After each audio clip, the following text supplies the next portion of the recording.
Welcome to the podcast. I'm your host, Brad the Bard, and today I have Steivan William Johnson, the sound guy supreme, and we are at the Sound Bank. Giant shout out to these guys. If you guys are in the Phoenixville area, highly recommend these guys.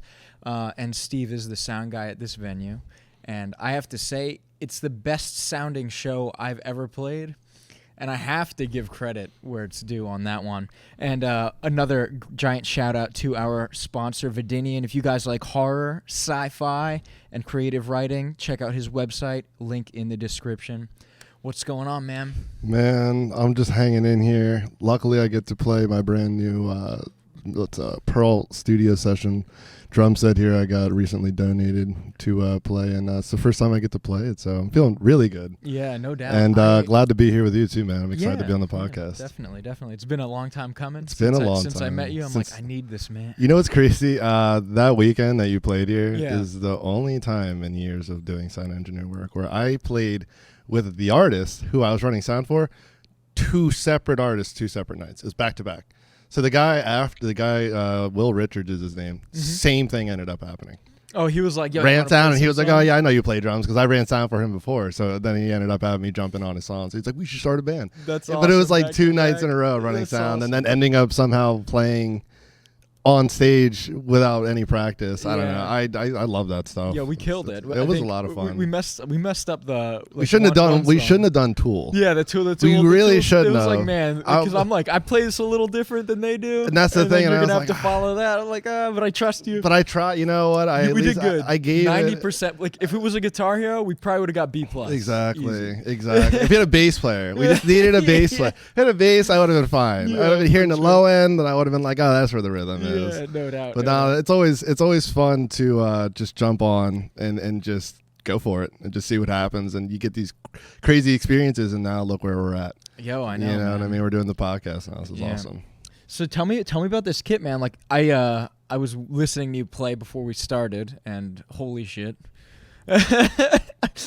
You were doing some Meshuggah covers. Love Meshuggah. And that's just how you warm up. Yeah. That's usually like what I end up with at the end of the night. Like, all right, let me play the hardest like interval song I know really quick. It kind of like it evolved over time. Well, with this drum set, to answer the first question, so I work at Chaplin's. I actually got my career in music started at Chaplin's when I was like, it was about 3-ish years ago. Mm-hmm. Weird situation. Moved out of my parents' house on my own first time. Was dating a girl in Collegeville, so I moved to Spring City, and Chaplin's was like halfway down the street. Now, oddly enough, I used to complain about Chaplin's when I first moved there because I could never have parking on. Anybody that's been to Chaplin's or watches this podcast gonna know. There's like never any parking on Main Street in Spring City. Yeah. And I lived on Main Street in Spring City. So it'd be like every time there was a show at Chaplin's, I could never find parking if I'm coming home late. Yeah. And then things didn't work out with my job, girlfriend. And so I had no friends, no job, nothing. Man. I just had rent for January and like some college. But I moved to an area where I knew nobody. Yeah. So you get put into this sort of like, it's very... it's not a disillusioning because I don't want to make it seem like I was like out of like reality, but it's a big test, and it forces you to evaluate yourself at such a critical point to make your next step is critical. Yeah. How old were you at the time? 22. Damn, dude. Or 22, about to turn 23 because it's January. So so it was like you're just allowed to drink legally now, right? So like, exactly. It's like I just moved out. I've done a year by myself. I made it the first year out, so I'm like, all right, well, I made it a year. I can handle the rest of time. I'm never going back with my parents. I'm not going only forwards, no sidestepping, as MC Ride from Death Grip said. No lateral movement, only forward movement. Only no sidestepping. And with that idea, I was like, all right, so I love music. I've always been a fan. And it's funny, this is a long story for this drum set, but this is how it all goes. It's not just a drum set, folks. I'm telling you a whole story. Excuse me. I was like, I love music. Maybe I want to own my own studio. So it's based off of maybe. So the only way you're going to explore these ideas you have in your head is to put yourself in the arena and see what happens. So closest music venue was halfway down the street. It was Chaplin. So I just walked down the street, called Chris, the owner, and was like, hey, I'll work for free. Teach me everything you know. And he did. He was like, oh, yeah, I have a writing session on Thursday. And this is on a Saturday. He's like, come on in. And literally pull up, I go to walk in the Chaplin's and he greets me and he's like, "Want a coffee?" I said, "I only drink French press," and we've been friends ever since then because he was making a French press and we're both coffee snobs. Oh man! And so it ended up working out, and I ended up working there, and he taught me everything about sound engineer work and everything and studio work. And I was there when he got this drum set. So this drum set, I was there when he bought it. Yeah. And then I have been effectively the drum tech for this drum set for 2 years. So and also the studio drummer for Chaplin's that I ended up becoming. Did like 3 or 4 records, and over 30 singles out of Chaplin's, but with this drum set. Yeah. But I didn't own it. It was just I always just played it. I was always the only person allowed to play it. So it always your baby the whole just time. It's been like I've been taking care of something and not thinking it would ever become mine. Yeah. And then the owner was gonna buy a new drum set, and then he let me know he was gonna buy it, and then a generous person bought it and donated it. So thankfully I didn't have to shell out the money for it because it's rare, but. Shout out to the person, the anonymous donator who does not want their identity out there for specific reasons. But it's a long time coming. 2 years I took care of this drum set, and I have hundreds of memories, hours of memories. I mean, I learned the craft of studio drumming on this drum set. So and then the person who bought it for me, I have a special attachment to. And so this drum set's probably going to be with me for the rest of my life. And today is the first day that I've played it as an owner of the kit. So I'm honored. It's sick. I got to be here. Yeah, it's a special moment. So it's now officially mine, and it's weird because I don't know what to do because I'm like, do I take it back to Chaplin's now? No, I don't. Okay, I could take it home. That's weird. So it's going to take some time getting through that. I'm a big fan of the color scheme. Got that like sunburst into like the darkness. Yes, it's like I think it's Chris. He told me what it is. It's like it's like sunburst, but it's like wood sunburst. I like it, man. So it's like dark to wood. It's not dark to like a color. It's like dark to a wood color, which is nice. And it's got this. It's so warm. It's a nice tone to it. I'm very grateful. Put it that way. Yeah. I couldn't imagine owning a drum set like this and not to look at all my drum equipment set up brings a tear to my eye. But the journey has been long and it's been arduous, but I've never given up, and here we are. Yeah. I'll drink to that, brother. Yes, sir. And what was the second question after the drum set? Oh no, I was kind of just wondering. Like we can let's go down these tangents. Well, you said the warm ups, right? Yeah, from Meshuggah. Yeah. That was something that when you try to learn something difficult, and then your 2 favorite songs happen to teach you how to play like very difficult things, but it's not so difficult where it's off-putting.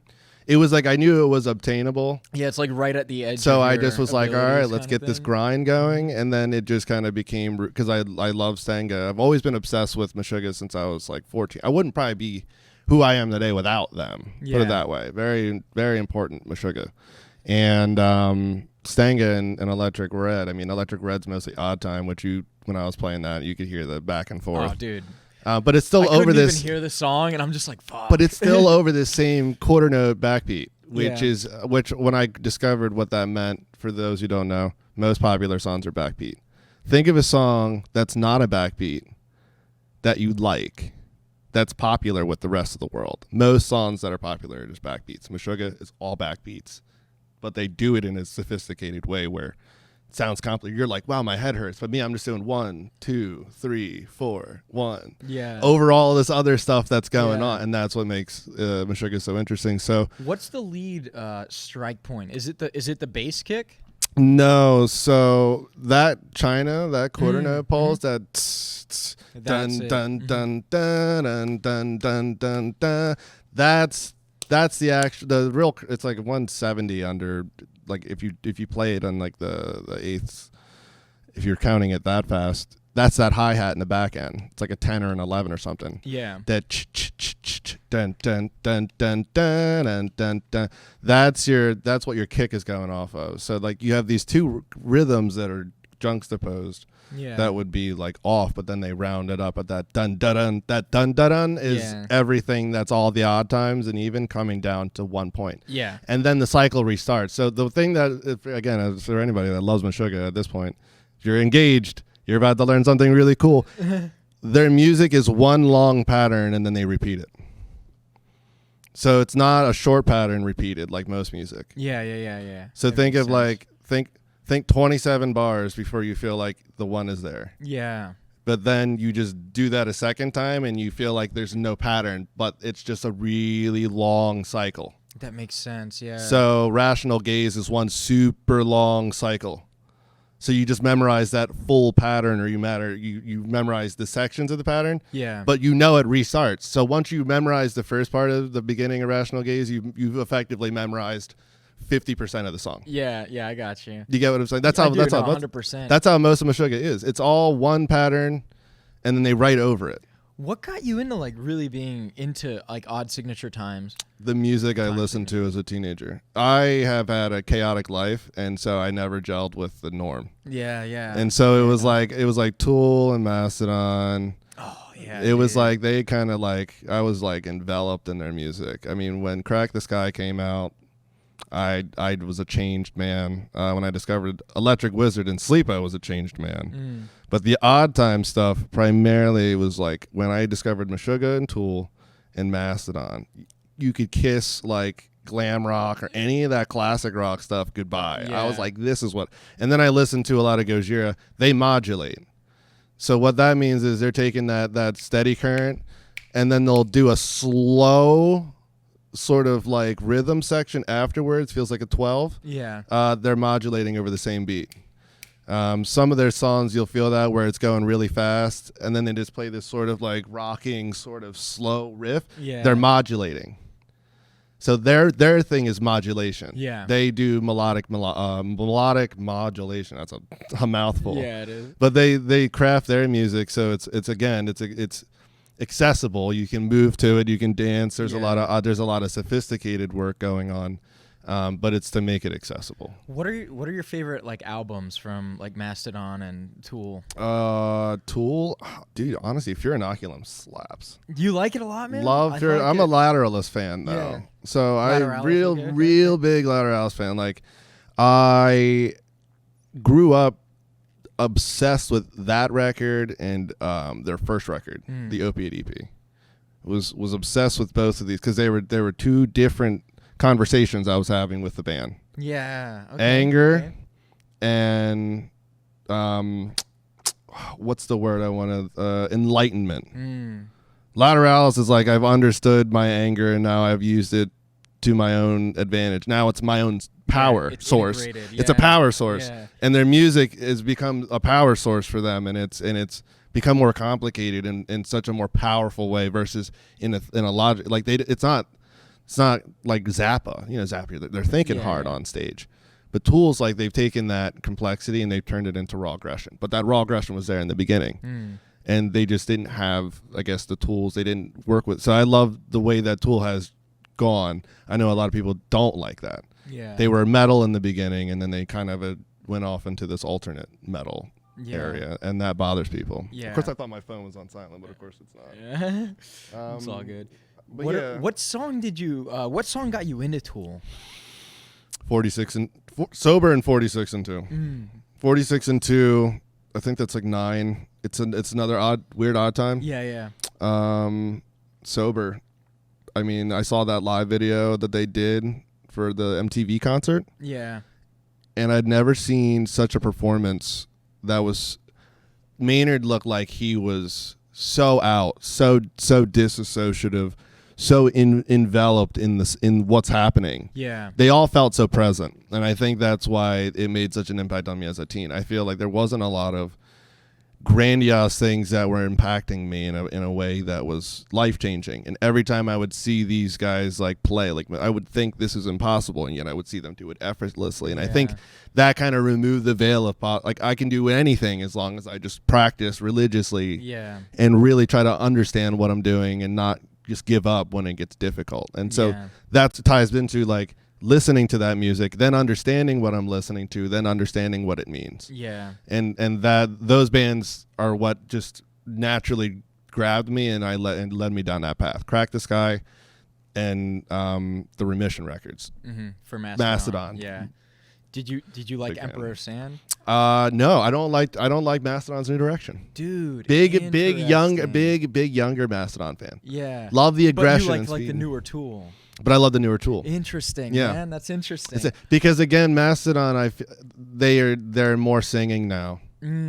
Okay. Mastodon used to be a lot of odd time aggression. Hmm.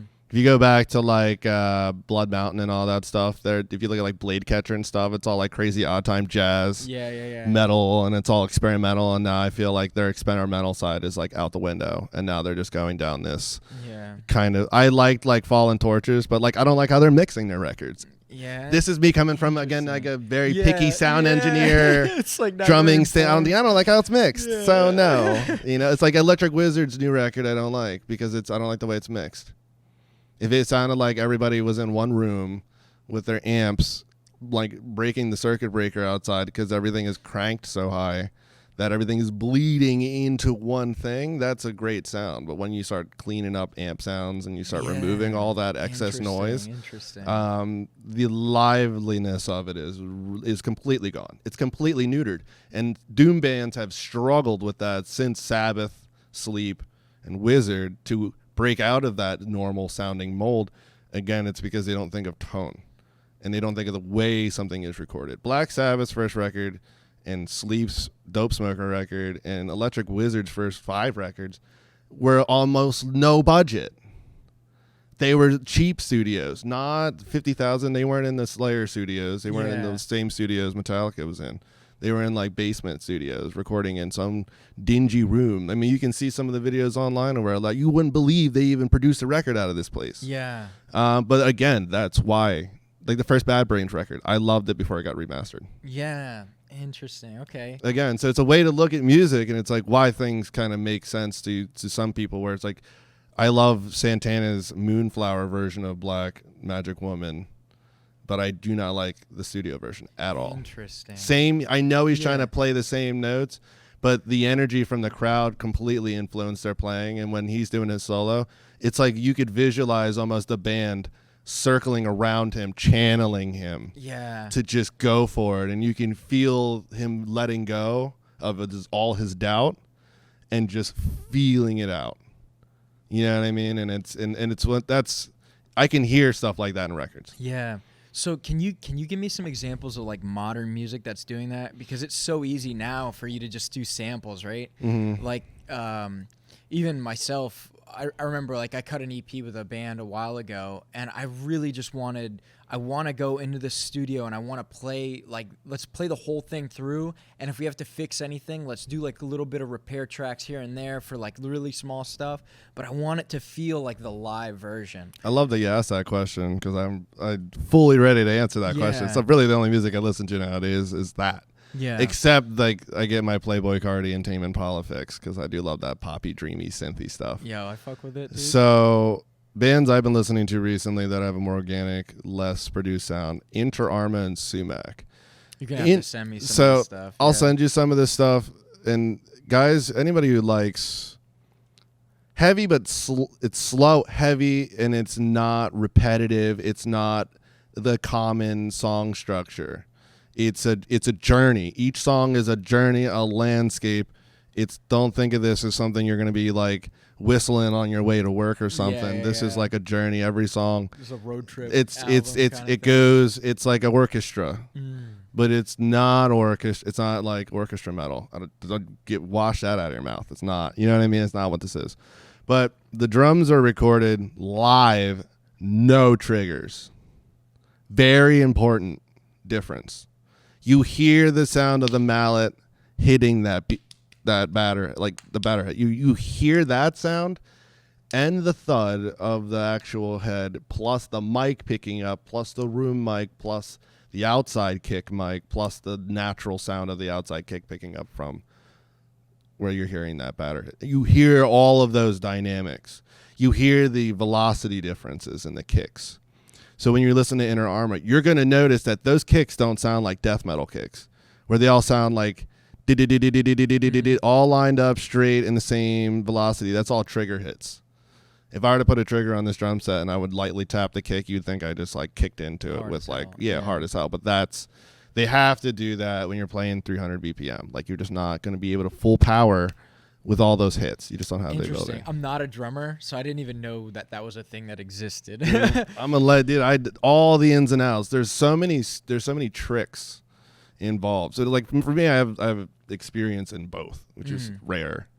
But it's like I know the studio tricks. I know the different mic techniques, but as a drummer, I also know what they're doing to get their sounds. And then as just a general musician, I know what the guitarists are going for tonally. Inter Arma is like a tone snob's field day. The two lead guitars, there's two lead guitars on a rhythm guitar and a bass. Or no, I'm sorry, two leads and a bass. So the two leads dual solo, they're usually tuned almost the same. I think one is slightly tuned maybe a half step down. So you get this almost melodicness of the heaviness, and they do a lot of squeals, a lot of dive bombs, sort of like fuck with that. real tasty stuff. They're from West Virginia, so you're going to get this sort of southern feel.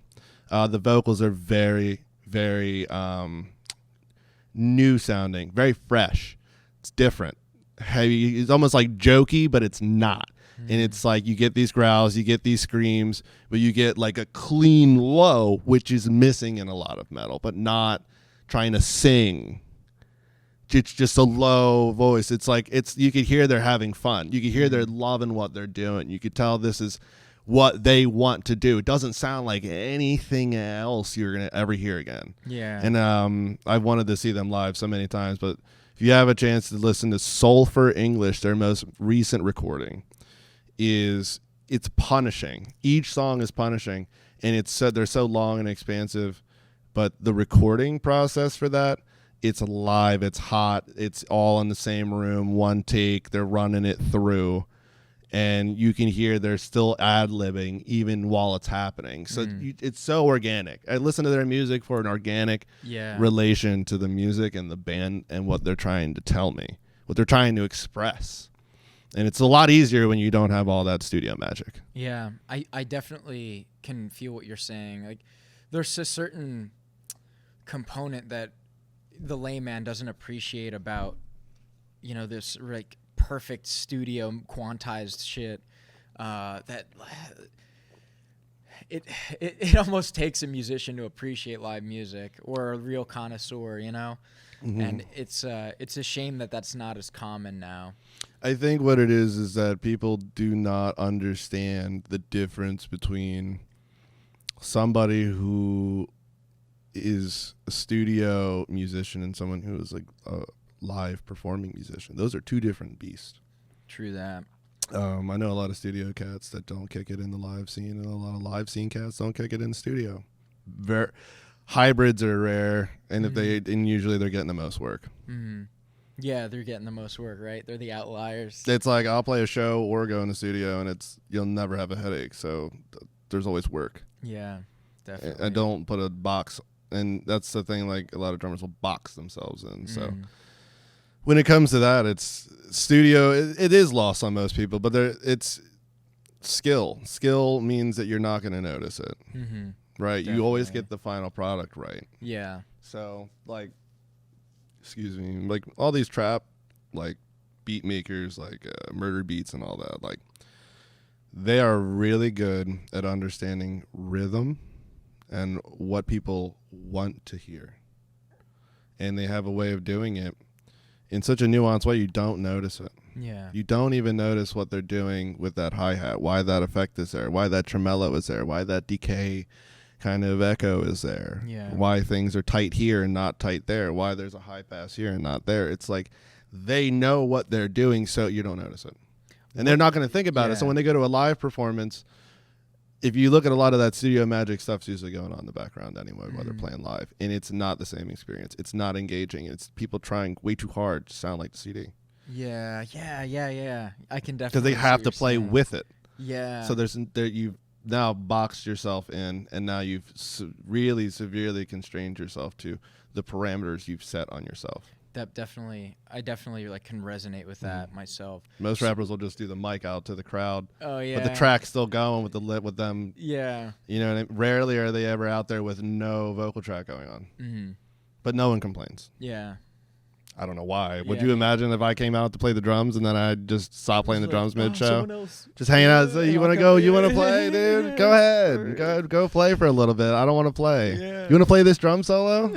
You remember it from the record, right? I don't. I did too many drugs before I went on Oh stage. shit. That's out of control. Well, like, let me ask you, what separates the skill of like that studio guy from like a live sound guy, right? Because you're both utilizing technology to fine tune things, but what separates the art forms? Oh man, this is gonna be a very full question for you. Hopefully, it's enlightening for you. Yeah, I need to know. There is a nuance.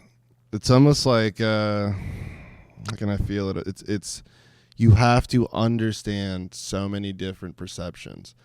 Live sound and being a band member. So let's start from the guest perspective. You're pulling up to a venue to see a band play.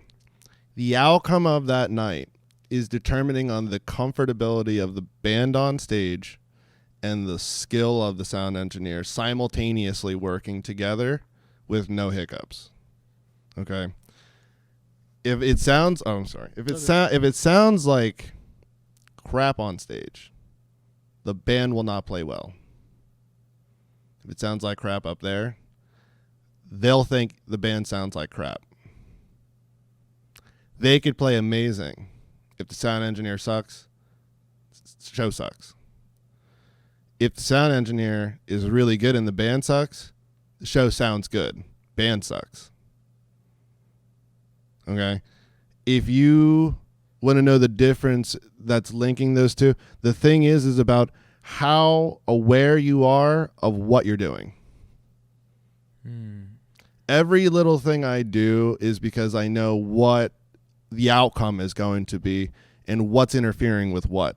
Being a drummer, I know how loud it is on stage. I can hear just from the drummer practicing how loud they're going to be.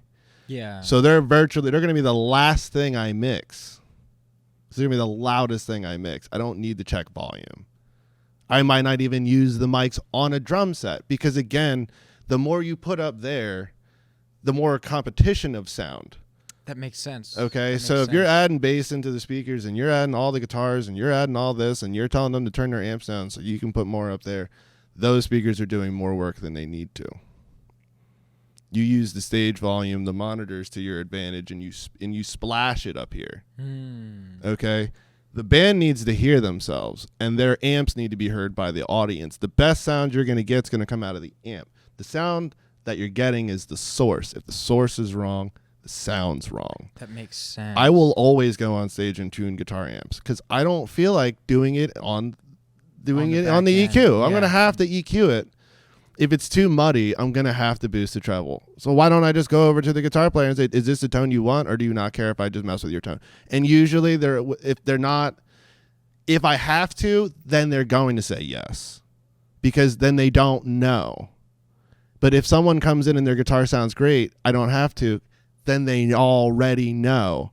And the conversations I have with bands is always very different. But once you know, you talk to another person and they say one sentence. I have a compression pedal on my guitar amp. Perfect. That means I don't have to worry when you switch to another effect that the volume's going to drastically change. Yeah. Okay. I got a gate on my pedal too. Great. I don't have to worry about this crazy feedback from him like cupping his strings or something because he's gating that sound anyway through his stuff. Yeah. All I'm doing is making his stuff now loud and clear. That's your job as a sound engineer. Take this stage sound and make it loud and clear for everyone else. Yeah. But the stage sound needs to be it has to be as involved as the speakers. Yeah. In a venue, especially like this isn't a big venue. I want that bass amp to do the work, not the speakers or the subs. Yeah. No need. That's so interesting. So a lot of I think if I had to like give a ratio of performances I've done, right? I've done probably way more at a venue that doesn't have a dedicated sound person. Like I'm bringing my own PA and I'm mixing everything down and, at home and just hoping the room kind of vibes that. Mm-hmm. How often do you get people that's the case where Bring they their own kind of stuff. what's that? Or you say bring their own stuff, or Yeah, like maybe they're just not used to being mixed down and stuff like that, because like even with my band, like I have a duo band that I have where it's like me and a guy that plays like a flute and a guitar, and you know, usually we know the rooms, like it's small, like this is a huge venue, right? Like, you know, considered to compared to any like dive bar that you might. It's very much above a dive bar. Yeah, I would definitely say way so. above. Yeah. Yeah. But yeah, it's a completely like different thing, and the fact that you were able to mix me down, and I've like I said, man, I've never played a show where I felt like I sounded as tight as like I do like at home with like my headphones in. You know, it's hard to mix with intent if you don't know what if you don't know what you're going for. Yeah. Me, it's clearing things up. So I hear you. I hear what I don't hear. I usually try to talk the artist. Yeah. Before, so I get a sense of what your voice sounds naturally, and then I try not to do anything to it. If I heard you, if you can't sing, that's on you. Yeah. I'm not here to be your producer. Yeah. I remember. You get what I remember you were saying that. That's just, like, you know night what I'm of, after saying? my first set. I'm like, dude, I've never sounded this good. He's like, well, you're giving me good stuff to work with. Yeah, And I don't was have like, to. If I don't have to do much, Yeah. then great. You're doing it right. Trying to remember exactly the question. So can you reframe it for me so I can? Yeah. So I was saying, how often do you get people in that don't have experience with a sound guy? Okay. You know what I mean? So like it's just a short paraphrase. very, very seldom, but I am always about communication. So Yeah. anybody who's never been with a sound engineer, I always just try to reassure them, hey, don't worry about it. We're just going to work together. It's going to be very fast, very simple. I have a process. It's always worked. It's never been, you saw it. It was like boom, boom, boom, and we're done. So, and I even have my loop station, and I was like, oh, I want to do this like awkward configuration that I normally do, and you're like, okay, I can make that work. And I was like, fucking sweet. It's just, you know what I mean? You know, when you know. So it's like, for me, I don't really run into a lot of issues with people who don't have experience with it, because I have plenty. And so I will just tell them, do this, do that, do this, do that. It'll be easy. And it usually is. It's like there's so many nuanced issues I've ran into. Again, you're used to just mixing yourself in a room. I'm used to mix. I know that the more people in a room, the more bass you have to mix. You don't know that. Yeah. No, I definitely. Bodies absorb bass. I did not know that. How's bass going to travel through a room if it's being absorbed by hundreds of bodies? That's interesting. Bass will start to drown out the more bodies that are in a room. That's interesting. It doesn't pass through the human body like high frequencies do. That's crazy. Right. So every time a room starts to fill up, the bass sound goes down. Huh. So again, you'll probably end up sounding drier by the end of the night the more people that are out there. That's interesting. Tell me more like tricks of the trade shit like that I might not know. I don't even know like what questions to ask to get those. I mean, tricks of the ready. trade, like check your gain. Don't have your gain so high. Your feedbacking. Just tailor off on your gain and use your faders to your advantage. Like, you can push the faders. Like, gain is dangerous for people who are like that lack the proper knowledge of the way the structure works, the flow of how that works from power to gain to just fader. So keep your gain structures relatively low. You want to start there when you're checking stuff. Start from the monitor half to where they're like, okay, I can hear myself, and then you get it to where they like it, and then you do the house, but you bring the stage monitor down a little bit. There's a big thing, dude. I do the monitor almost a house separate, because they'll ask for, if you do the house first for the monitor, they'll ask for more monitor, because they're hearing this and then they're hearing less on stage. So now you're pulling all these weird levels up, when really all you had to do was just do the monitor first, and then when they're happy with it, then you can just do the mains after. Yeah. And so you just do everybody's monitor first. That's cool. Because that's their mix. Yeah. And that's how you had to think about it. And then once they can hear themselves and they feel really comfortable about how they're playing on stage, then you can start to add. But there's volume going on right here. Mm-hmm. And then if you got your amps right, where the guitarist and everybody, and make sure that the vocals can hear themselves as clear as possible. If he's feedbacking, if it's a high hiss, knock your highs down and turn your gain down. If it's like a cut your like 800, 500. It's in this like weird low mid range, and check your low end. Usually speakers don't like a lot of bass in them. They're not tailored to them. Yeah, like if it's not a bass. It's not a bass. It's like, yeah, so you don't want to pump a lot of bass. You're pumping a lot of bass, you're gonna get a lot of mud. So, makes sense. And just if you're mixing, even just for rough mixes, like if you're not super skilled, just clarity. You're mixing so that you can be heard, understood, not sound like crisp and CD quality. Yeah. People want to hear what you're saying. Definitely. People don't mix for that for some reason. Yeah. That's interesting, like, to come from that perspective. What's, like, the weirdest thing you've ever mic'd up and, like, had to mix in? That was it Vanessa Collier's show? We had this. Vanessa Collier was a national touring Emmy-nominated saxophone player. Interesting. She had, I think it was her show. It was like an electric banjo, guitar, something with, like, percussion instruments on it, dude. I don't know. And it was so tinny and bright. Like, I was so afraid of feedback because, again, there's 220 people. And I'm trying to, like, put this hot instrument that's super tinny through these speakers, but also loud on stage because she's got other people playing. Yeah. And it's like I'm trying to, like, make sure that I can pull this up. And it was such a weird instrument because, like, it was plugged in, but it also needed to be mic'd. It was a nightmare.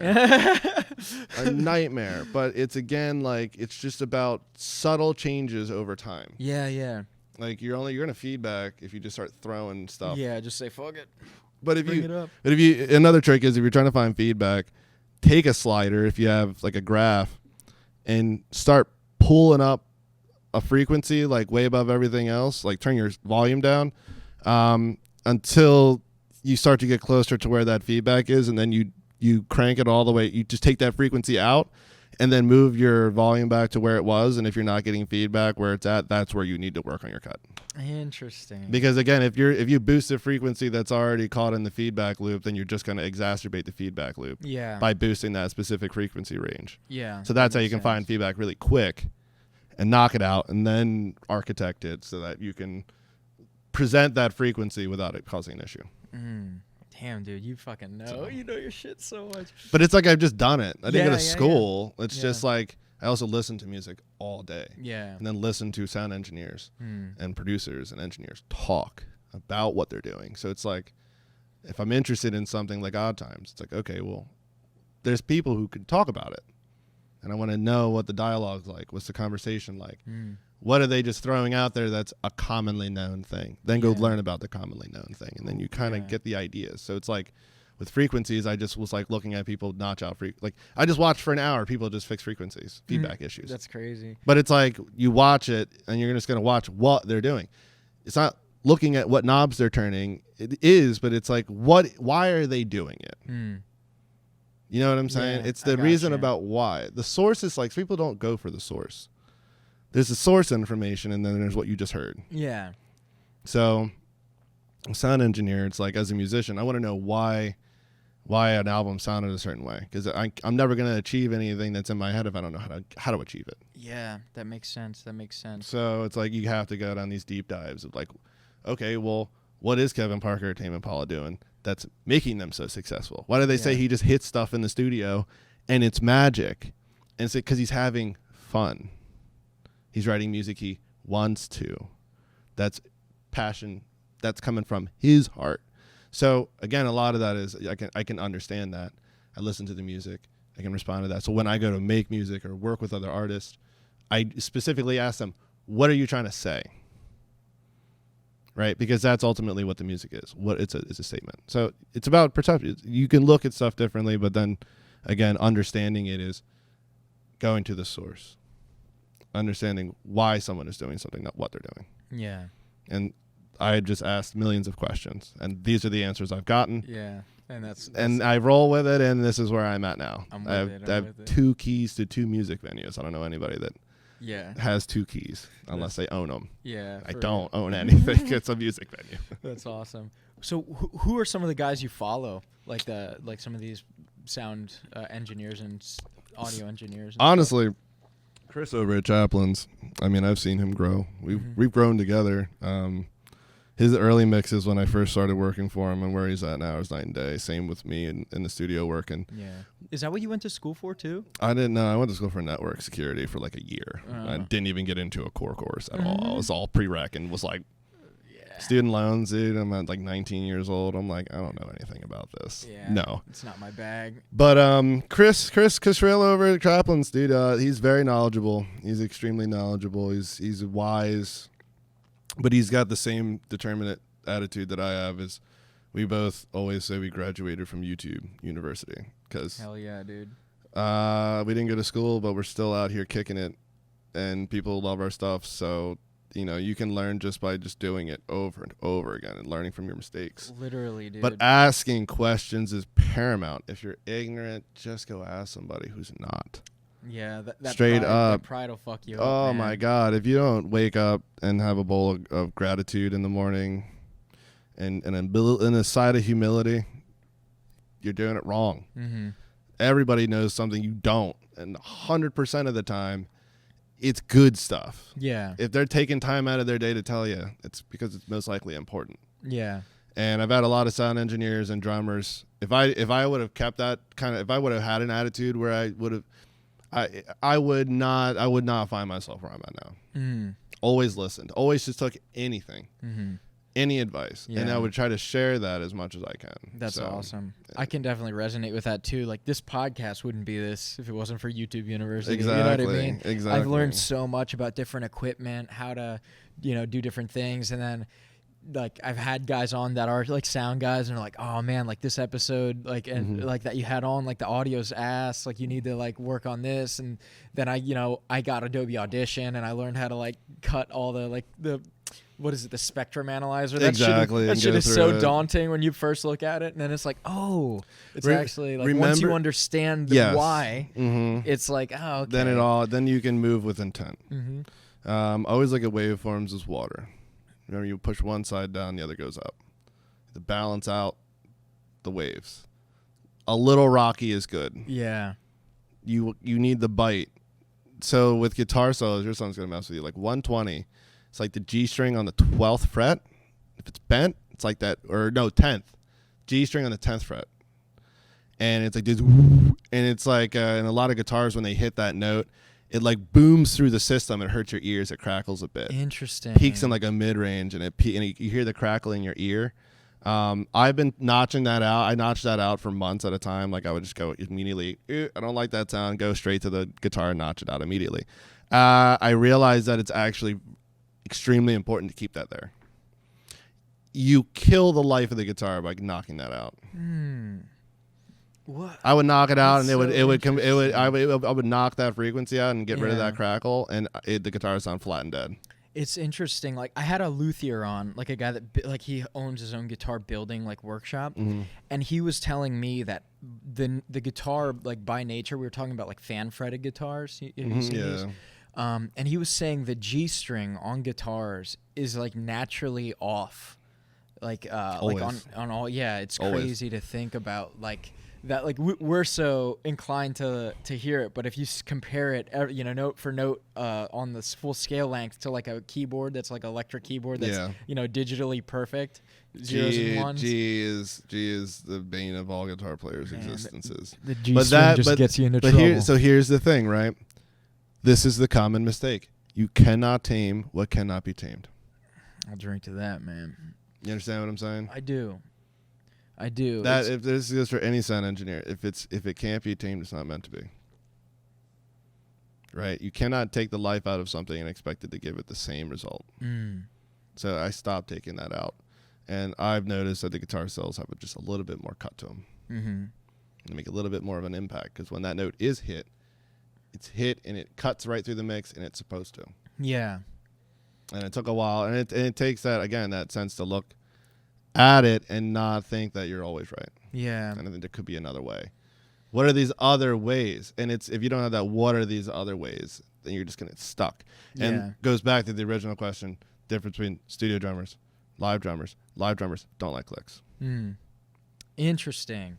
So like in your ideal like situation, would you have like in-ear monitors? Like I've seen there's so many like gimmicks. They have like the watch that like taps and all that shit. You don't fuck with any of that stuff? No, dude, my heroes are Mitch Mitchell, Keith Moon. There's no in-ears. There's no click, no watch. That, to me, that's timekeeping. I mean, if you want to be a timekeeper, it's cool. That's timekeeping. I'm trying to Bob Ross it on stage. I'm trying to paint landscapes. I'm not really trying to, the click would be cool, but the click's great when you're in the studio. It's not great when you're on stage. I'm with that, man. I fuck with that. It's about how you going to engage with somebody when you're thinking about something else. Yeah, that makes sense. When I'm playing, I'm thinking about them, the audience. Yeah. But I'm not also. So you think that could be distracting? Like the click is actually a distraction? I want as little distraction as possible. That's interesting. I want to be as immersed in the environment as possible.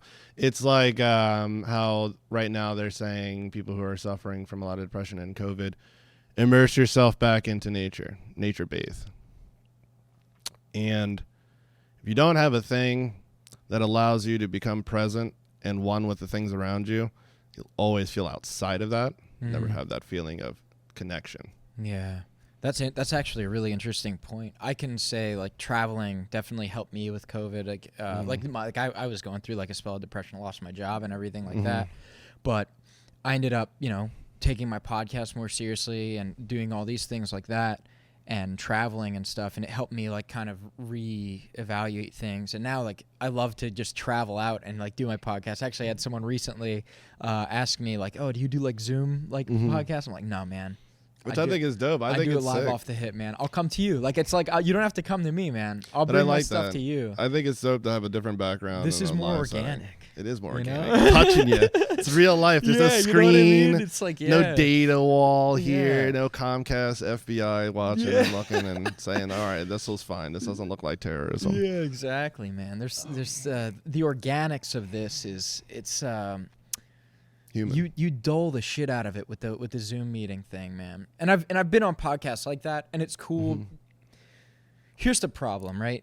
I could do a good Zoom meeting with like a best friend where it's like, man, like we're already intimate. Like maybe it's a jujitsu friend of mine, and like we're used to putting each other in headlocks and trying to kill each other. You know what I mean? At the for same fun. time, yeah. But if it's someone I've never met, like maybe I met you on Instagram, and someone like I'll do polls often where I'll say, hey, who should I have on my podcast next? And I'll like tag this person. I only know that person based on their Instagram profile, which is normally a front. You know what I mean? Yeah, it's everyone's highlight reel, like by nature. So it's like I never get to meet them. Like I want, like a lot of times I'll say, hey, do you want to like meet up for coffee? Let's get to know each other a little bit. Of course. And then in like a couple weeks maybe we'll do the podcast. Like let me look at your highlight reel. Let me get to know you. See what your temperament is. Get to know you, like send you some memes. Which memes do you laugh at? Of course. Yeah, you know what I mean. It's good to gauge people. It's hard to gauge, obviously, individuals you don't know very well through Zoom. The way that I try to go about it is full screen and stare directly into their eyes. Yeah, that makes sense. So you have to facilitate the connection. Yeah, it's not you have to try really hard. Yeah, I find it can be a lot. It's new. duller It's new too. effort, dude. Yeah, it's a new skill. As I tell everybody, I know I sound like the sage of wisdom over here, dude. But like, riding a bike, you don't learn how to do it the first time, second, third, fourth, fifth, sixth, seventh, eighth. But your parents encourage you to keep getting up and doing it. But like everybody's like parents like aren't gonna always you're not gonna always have encouragement. You have to do it yourself.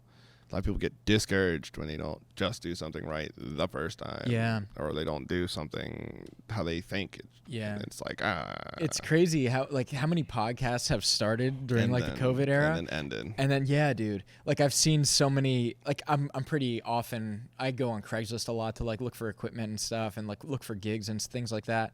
And it's crazy how much podcast equipment I see every week just go up for sale, and I'm like, oh man. Well, when these people like didn't consult Sensei YouTube enough, or they fucked up and it beat them down too hard. I think what it is that if you get to a very high place in life, you expect to be there everywhere. Definitely. Some people forget what the hell not doing something for a long time feels like. Yeah. It's like if I were to pick up bass, if I started learning how to play the bass, and I was getting mad at myself about anything I was doing with the bass because I wasn't shredding like I do on the drums, I'm a fool. I'm a fool, and in my own torment is my own doing, because there's no logical reason to compare any type of social status with skill. You understand what I'm saying? Yes, 100%. And a lot of people, that's so funny, right? Like the guys that have the Ferraris but crash them kind of thing. It's like money can't buy skills. Dude, you know, money, I'll tell you, that can dictate a lot of your behavior too. Definitely. Your money goals dictate your outcome of your life. And like if people, it's weird. People get discouraged of their own desires due to not making any money off it. Think about that. People discourage themselves because they don't earn something off of something they want to actually do, but they'll go do something all day they don't want to. All day, right, too. That's the thing. Like, you can't see your family most of the day because you're doing this thing you don't want to do. And then the thing that you do want to do feels like a chore because you're not getting paid to do it. Yeah. And you know what's the worst thing? When you start making money doing like the sound stuff and people start saying like, oh, you're a sellout. I'm like, dude, you're a sellout. You're the one spending 8 hours doing something you don't want to do. I tell people all the time, I do what I want and I'm happy. And if that makes you unhappy, you need to talk to yourself about that. Yeah. Like, selling out, dude. I'm like, I got bills to pay. I'm not trying to be irresponsible. Yeah. I got responsibilities. I got a girlfriend, cat, apartment, car, job. Is plural, multiple. I couldn't imagine just not taking that serious. Yeah, definitely. It's a weird thing. So look, back to your point about what you're saying, like when people like are in these like spells of like depression, you're saying go back to nature. How do you think it's going to affect like the winter time right now? Because like in PA, it's about to get cold. People generally now at this time of year are outside way less, and like the like quarantine shit's, the lockdowns like getting worse right now. How do you think that's going to affect things? People need to realize that they're stronger than they think they are. That's awesome, man. That's hope from humanity. Right? I mean, like, if you don't have hope, that's why it's hopeless. There's just so many things people don't. They don't remember. It's like it's hard. Okay, I've had tough times before. This isn't the first time. This isn't the last either. Yeah, definitely. You're not dead. Yeah, you're alive. Okay, you sleeping somewhere? Great. Some people aren't. Yeah. Again, it's like, oh, you got to stay in the house all winter because of COVID. Okay. It's November. You're still not dead. It's inconvenient. Okay. You can still shop for groceries. Yeah. You can still get heat. You can still go get free water. You can still go to Subway and be like, I have a cup of water? Sure. Yeah. Life is still relatively as comfortable as we remember it to be. But at the end of the day, it's just, man... Again, this is where I struggle with this empathy for the greater of the comfortable society. Yeah. It's like I've had nothing but a hard life. Nothing's been easy. Nothing's been handed to me. No one's been encouraging. No one said, here you go. You're great. Go do this. You should be doing this with your life. It's always been me. And it's like I survived off peanut butter and water for like months. I sucked it up. I learned how to just work through the day and not eat snacks and learn how to just try to survive with here and there. But at the end of the day, I was thankful for what I had. And even during COVID, it's like, if you've got people in the house, be thankful. There are people doing it alone. Yeah, that's huge. It's man. just take a second. It's all about, it's me. Yeah. It's like there's so many other things going on. That could be in Beirut, Lebanon. It could be anywhere. You could be in any of these places where, imagine war and COVID. Yeah, seriously, man. So how have you been affected by like the quarantine? Same. I'm not gonna say that I'm impervious to depression. Of course, I hate not seeing my friends, and half my life is gone. Yeah. So like venues have been closing too. Like it's the quarantine's like harshly affecting like businesses and stuff, but artists as well, man. Like I remember when the quarantine first started, my hometown started doing like a open mic that's like online, and what was cool is like some people started putting up like as you can see like in the overlay here. Yeah. Like I have like the PayPal stuff. Like people started putting those up. Yeah, the you links could and get tips, everything. You could get tips and everything. And it was just really cool to see that. Like we're musicians, man. Like we adapt, man. Well, you know, you got to think society's most important, gem, which is the musician. Without music, what would existence be? It is based off of being always at the very bottom of the scale. But through that adversity is why you get such great returns. COVID, it sucks for every musician. It sucks for every venue. But just like the meteor sucked for the dinosaurs, there's always something great on the other side of the horizon. So we don't know. Could be our Vietnam. Could be our birdsong. Could be our new musical landscape, new front. This could be a new front for music. Maybe all this isolation might create new sounds we've never heard. You don't know. Yeah, people don't are know. like at You home, don't know, like dude. labbing. Yeah, If you get a dark mindset in a bad time, it's why it's worse. What are some things you think like might be positive that come out of this, and like maybe not for music as a whole, but like to you specifically? I think that for me personally, I've used COVID to just work on relationships, communication, and self-appreciation, self-worth, evaluating, like kind of how I treat others, how I treat myself. So it's like, again, if you're having a hard time, you're stressed out, find the source of it. And I sometimes would evade it. Maybe I don't want to face it. Maybe I think that it's too big for me to face. But COVID has shown me that I can be faced with a pandemic and still keep my head above water, keep my head cool. So if I'm not using this time to better myself and to strengthen the relationships that I depend on and I appreciate and I'm super grateful for, then if you're not doing that, then effectively, what do those relationships mean to you? Because now you have the time to do it. You have the time to really get really good at something, really hone a skill. It's like people who look at prison as, some people look at it as prison, and some look at it as, I'm going to use this time to really master something. I have nothing but time, so let me use every second of it to do something positive with that time. Versus dwell on something I'm refusing to accept as a reality, which there's a good portion of people in this country that are under that same spell where they just 100%. refuse to accept reality. And so personally, I want to be more open, empathic, and then also more encouraging. And with COVID, those things that I wanted to get better at, I also needed to for survival purposes, for my own sake. If I had problems with self-care beforehand, and if you had problems, it's obviously it's going to get exacerbated. I watch hoarders all day. You leave somebody alone in a depressive state in their house long enough, and no one is there to check on them or do a welfare check.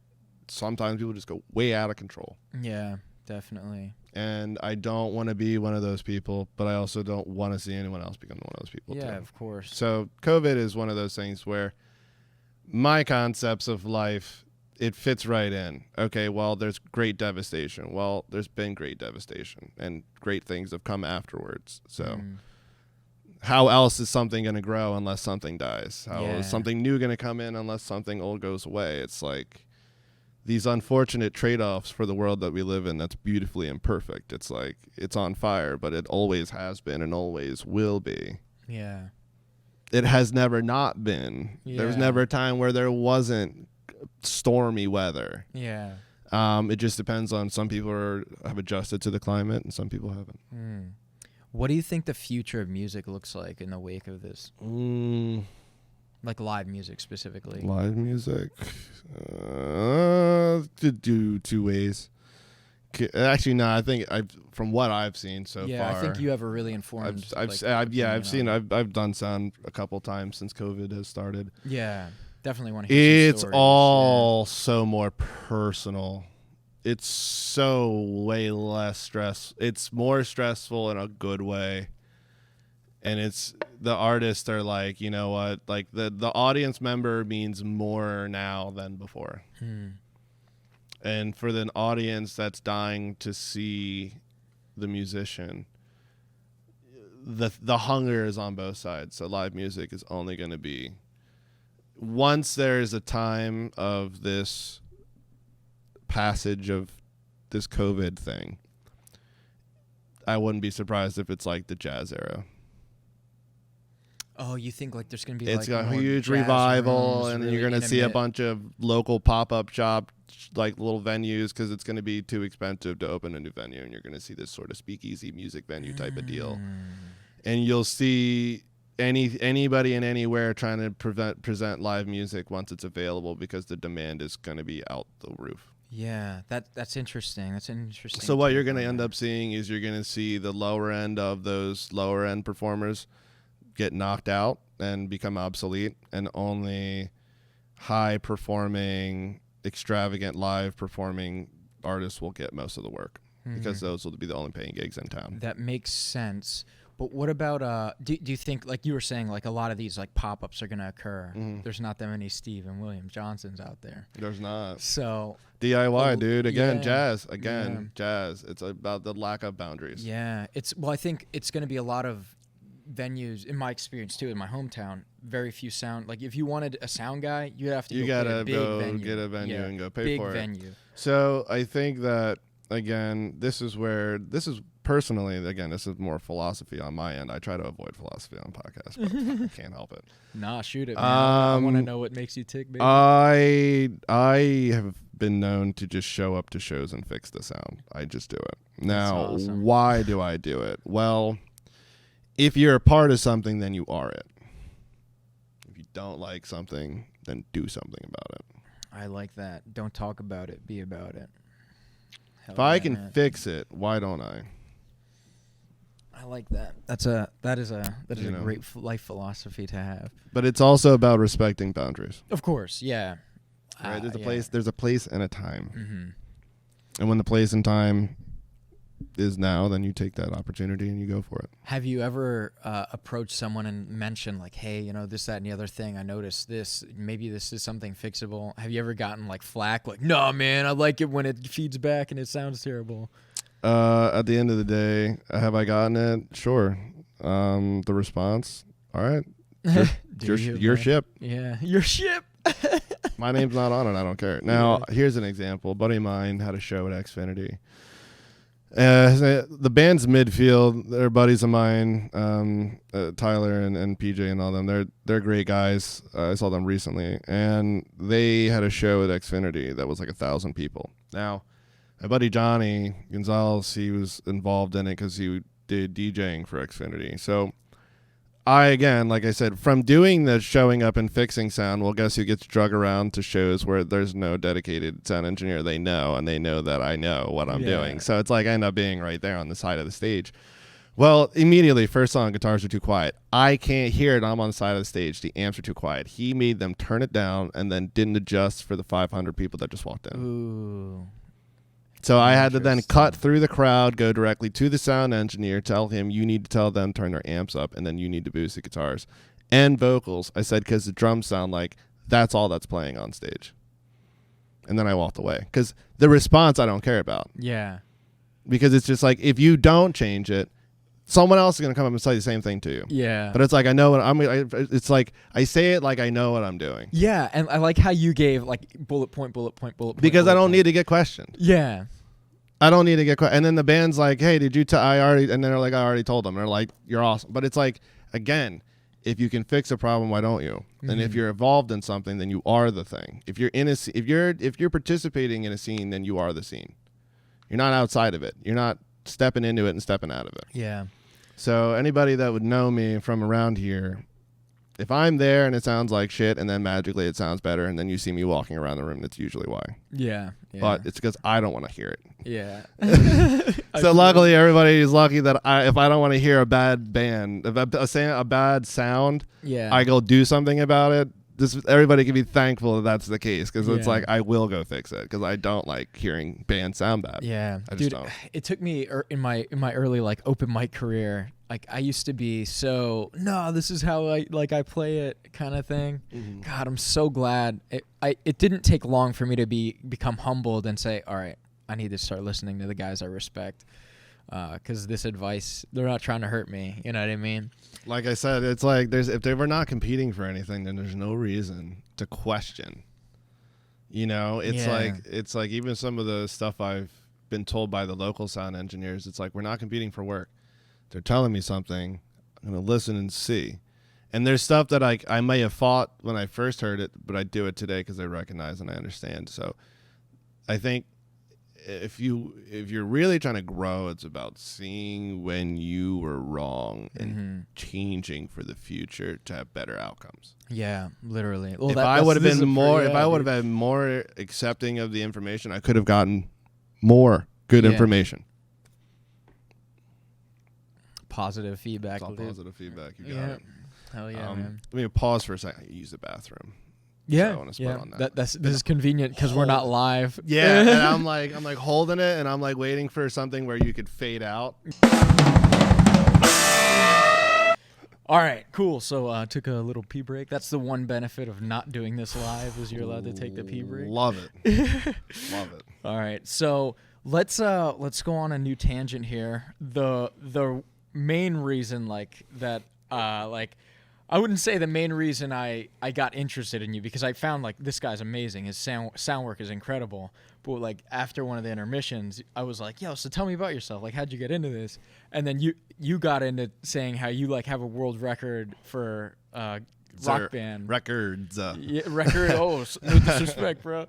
Nah, you're good. When I was younger, around 16, I was at a real terrible high school.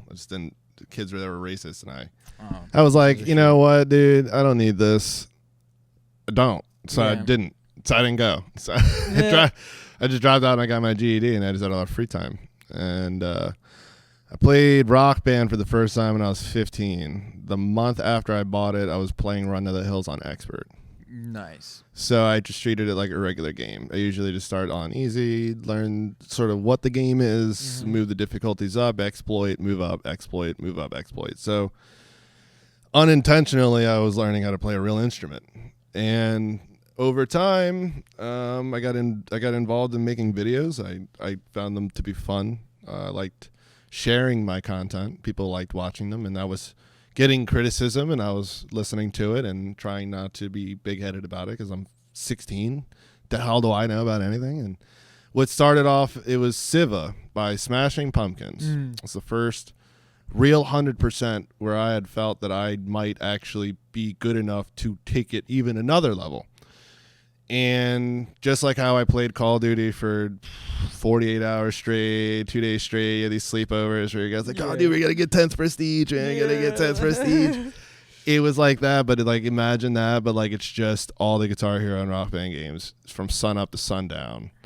And then the time goes from like 12 hours of playing to like 10 to like 8 to like 5 to like 3 hours to like what world record am I setting today? That's how that went. And as that went on, the videos generated more and more views, so I generated more and more buzz. Then I learned to drop some links too in the description so people can check them out. It's so weird to talk about it, but not really weird to talk about it, but it's one of those things that I was doing so much with no knowledge of any of it. I didn't know how to play the drums. I couldn't tell you anything about drums. Yeah. I couldn't tell you about anything. Hoops, like flanges, pedals, position, sitting position, technique is a miss. What were you sitting in? I was sitting in a drum throne, but it was the one that came, I think, with the game. Or no, I think I might have got this one online. But again, I just bought a drum throne. There was no thought. Yeah. No like nice cushion seat. Yeah, it was just back some support, random, like, shitty so I can like position my back. No, none of that. It was, I'm going to sacrifice my body to get this goal anyway I can, and the high from. Like you don't so the feelings that went involved were I've never had such feelings since then. They're hard to describe. Imagine you're running a race and you're with everyone, and then you start pulling ahead, and now there's no one except the finish line, and no one's ever crossed it before. And you're looking at it and you're right there. And you just keep getting closer and closer. And the anxiety of getting closer to that finish line no doubt grows greater and greater internally. And as soon as you the song itself's not difficult, it's the anxiety I'm like, oh, I'm so of close. I cannot believe that I am the first person to even be in this world of not missing this far. So now you're in a whole new world. So it's like now you're getting this high of like exploration of a new world. Yeah. No one has ever gone this far without missing. So now anything I do is buzzworthy. Anything at this point. I could have set a new high score. Great. But at a certain point, it was not enough. And it was not the miss notes. And then, oh, this song can't be done? Sure. Not yet. I haven't gotten to it yet.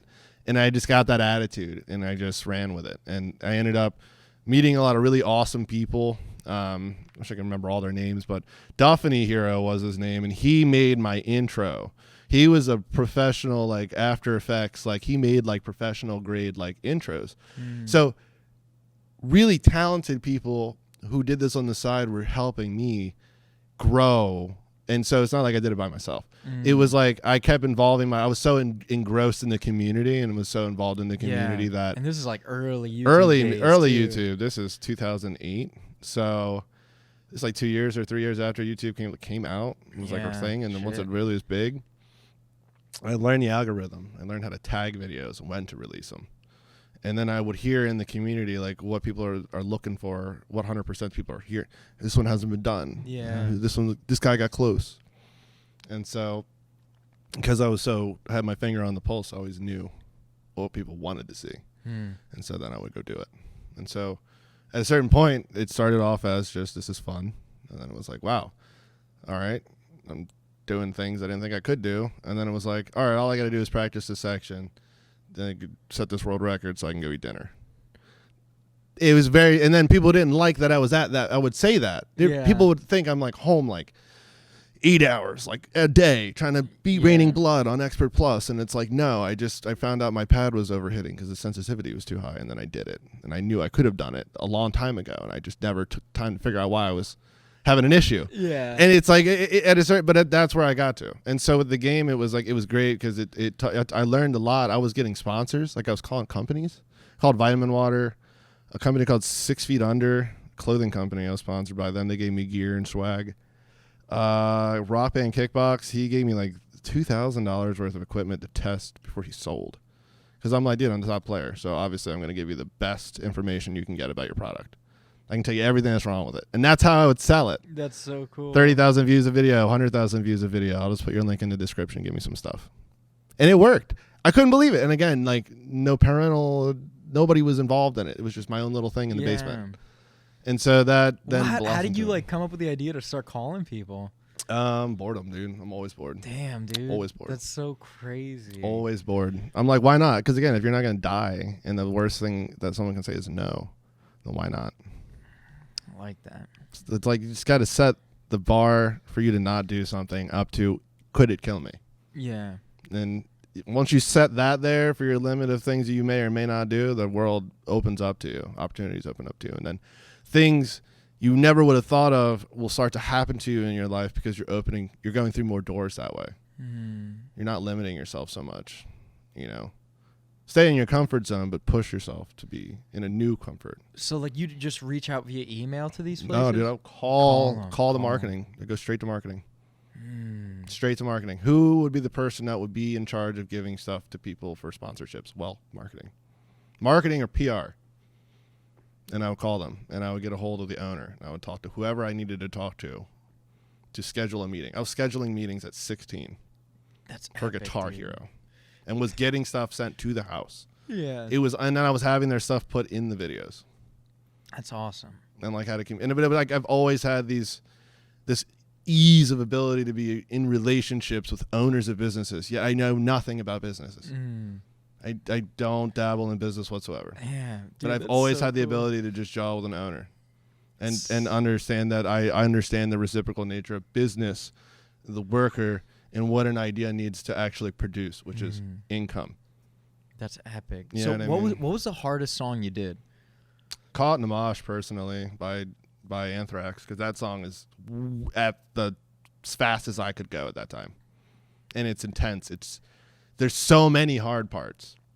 Yeah. There's so many, and it's just, you think it's hard, and then it doubles again, and it gets even faster, and you're pushing. It was me pushing the limit, and then the anxiety was the worst because there was a section I always miss where it's like, and it's just really staccato-y. And I'm not a drummer, dude. So it's not like I could practice that, and I would just try to do what I could, and when I didn't miss it, and I hit the cymbal like this. I was so nervous that the only thing I knew is that I wouldn't miss if I used only my right hand, even though there's no technique. It's just like all strenuous. Yeah. But I was so anxious. I didn't want to miss. And that one, Chemical Warfare second, Raining Blood third, and then I mean, those are the most. Backcountry.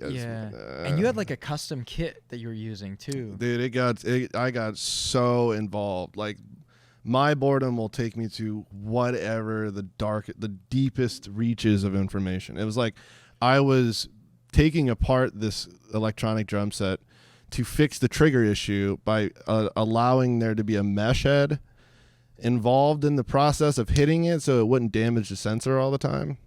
And so I was like going underneath the pad into the sensory boards, like trying to make sure that like I wasn't breaking them. You were playing so good, like well, what was happening was that the sensors would get worn out. You had to replace the pads. But then what ended up happening was once I got a board where I could adjust the sensitivity, I was damaging the pads less, but I needed to have pads that weren't overly sensitive. So I needed to dull their reactivity and then increase the sensitivity, so I would get more consistent hits without getting an additional hit. Because it's electronic, so it'll pick up that little extra stuff and treat it as a full hit. I remember I used to play, like, that's what got me into guitar too, is like Guitar Hero. And I remember Guitar Hero's guitar, there was certain things I liked about them, and then there were certain things I liked about the Rock Band guitar. Like, they had the notes up here. The notes in the bottom, and I like that transition. But I remember, like, there were certain things where if you had to hold the little the strum trigger thing. Yeah. Because if you were playing too fast and like you just let it go, it would fling and it would like, count as a hit. Yeah, and that was the thing with Guitar Hero. That was a pain in the neck. Was not just playing the songs. You're dealing with electricity. A lot of hot things. Yeah, that's epic. And if I hit the cymbal too hard, it would trigger the pad on the same side of the drum set. So the drums that you actually used for like pulling the records and stuff, are those kits that like you were able to like program with MIDI and like play like that? Basically, I would just get the Ion kit, a standard electronic drum set, and then the drum brain was a custom made drum set by an individual whose business doesn't exist now, but it was Rock Band Kickbox, and he had his own MIDI board that worked. It was basically an Xbox 360 controller that had a MIDI support, I guess, bridge where you could plug in the 1/4 inches and they would respond as if it was a button being pressed in the controller, but you could control the sensitivity with a screwdriver, and you couldn't do that with the normal one. So I got the orange note, which you wouldn't get unless you had that original Guitar Hero drum set. For some reason, they made that orange note extra points. So I couldn't even set high. I couldn't get any respect or the highest points because I didn't have the orange note. So I had I don't have $1,500 to buy this head. So I called them and got the sponsorship, and that's how I got it. Without that, $1,500. It was expensive. It was like $800, $700, $1,500 for some of the units he sent me. But they're sophisticated circuitry boards that have to do with communicating in a MIDI signal to the game as a button input, and then to have velocity differences to get those velocity notes that they started adding in World Tour. Remember how they had those accent notes that would blow up on the screen when you would hit them on the drums? Yeah. It's a velocity difference, so it's a different trigger. That's cool. That's so crazy. So there's so much, and there's timing windows. So like certain notes are broken. There's at the end of Raining Blood, there's a note in between the kicks. So you have to like do this. You have to play the note early. But you can't mess your kicks up. You have to fudge the time window so you'll hit in between it. Yeah. It's just a game. It's just a game. It's like people who speedruns like Mega Man. Yeah. Once you know, you know. Yeah, 100%. And you subconsciously expect it. Yeah, that makes a lot of sense. How well did the Guitar Hero shit transfer to real life drums? Took about as long as we're talking today, and it's still a progress transitioning. Yeah. It's very much night and day. It's not any way, shape, or form. Now, I say that, but this is personal because the first ever gig I got was a paying gig because I played drums once in a music store and it got me a job as a drummer, paid drummer for a bar for a year and 8 months. That's every Wednesday. I've only been playing live. I've never been I wasn't in a band first. I didn't meet a bunch of musicians as a young kid and got it. No, I literally played a game, and then the first time I played out publicly, I got a job. That's crazy, dude. And here I am. I've never had a non-paying drum job. I don't know what that's like. Every time I play, I get paid. Yeah. What's your opinion between like the digital drums with like the mesh heads and stuff and like real life drums? Like, is there no replacement for analog kit? No. I don't care what anybody says. That is the ultimate expression of what the drums and what a musician behind that. That is the ultimate expression of a musician behind that drum set. An electronic kit is merely an interpretation. Interesting. It's only interpretation. There's nothing alive about something that is not alive. That kit is living and breathing, tangible. The notes you're hearing on that MIDI are not real. It's like they're not tangible. It's an emulation. It's an thing. emulation. It's like a hologram. Would you rather have a real girlfriend or a hologram girlfriend? Yeah. Still girlfriends. Yeah. One you can touch and one you have to pretend is real. Yeah. One you got to put glasses on. One you got to put glasses on for and pay a subscription fee for the month. Yeah. And this one is something you can just go check out. Yeah, even real life girlfriends need subscription fees. Oh my goodness, got that right, dude. Oh shit. Yo, let me ask you this though. Sure. Kind of like going from like kind of staying in the realm of like the organics, right? And just as a guitarist, what can you tell me like what's easier to do, and then what sounds better to you, like a solid state amp, a tube amp, like with the mixing involved, like with the PA that you're actually interfacing with, or like how you remember I had that Line 6 pod where it's like an emulator that can get sent right to the PA. Like, what's your opinion on all those? That's a complicated question. I'm sure it doesn't seem like it to most people, but it's what you're at. It depends on the intent. And it depends on what they're going for. Now, organically, like, okay, let's bring up Electric Wizard. Well, if Electric Wizard's using an emulator amp, well, no. It's not going to sound the same as, again, an actual amp crank. Problem is this. Music like that, amplified guitar, it's attractive because it's chaos. And it's alive, and it's living and breathing, and it's hypnotic. Take the amp away, and you've got nothing except hollow interpretations. It's close. No cigar. An electric car is not going to drive like a gas car. Same vehicle, same purpose, different feeling, always. Always. And the closer you get to the realer sound, the most organic sound, you're going to get the best sound. And you don't see a lot of really, really tonally intelligent guitar players using emulators. And you see them using specific effects, but they're intelligently chained to a sophisticated amp and like cabinet setup. Right? So again, it's not setting up an emulator on a machine. Now, my guitar player in my side project uses it, but he uses a very large cabinet to get the bleed and controls it with compression and gate. So he's got a very controlled, loud, tonally destructive sound, but he's intelligent with the way he mixed it. Yeah. So he turned those frequencies up to give it life. Remember I was telling you before about those harsh? Yeah, 100%. You can get a pretty close, doomy, heavy sound. The cabinet's right, but again, it's still organic. Yeah. It's still hybrid. You still need to have tubes firing off. You need tubes again. The harder it is, the more difficult the system is to get a certain. It's like tubes take time to warm up, and they're resonant, and once they're warm, they're really warm. You're just never gonna beat those sounds. Yeah, that's interesting. You're never gonna beat. There's definitely a reason I like the emulator side, but I used to have like the tube stuff. I used to go like all analog. Like I started that way, and for me, the ease of use maybe let me backpedal that, because the ease of use, you can get pretty complicated with those interfaces too. It's more like the convenience factor, right? Like I know when I pull that guy out of the bag, the things I programmed are what I'm gonna have. there. Yeah. But again, it's like, but what are you learning? Oh, 100%, dude. 100%, bro. What are you learning? Every day I sit behind that drum set, I learn something new because I don't keep anything in the same spot at the same time always. It's always a better way of doing something. There's always a way that works, but then there's could be a better way. So for me, that drum set has been set up like 80,000 different times, and I can play it. Sometimes I play it better when it's set up differently. Sometimes I don't. Sometimes maybe I'm not warmed up enough. It's all how you feel, man. Yeah. If you pull that board out and you can replicate over and over again the same thing, that's a skill. But you don't learn anything. You just reaffirm something you already know. Damn, yo. Shrinking me over here. I'm just saying. No, I love it. You're making me think. Like, man, I need to. How do you time warp people all the time? Yeah, I love Put it, them in dude. the I need this. I need that, dude. I need to hear that sometimes.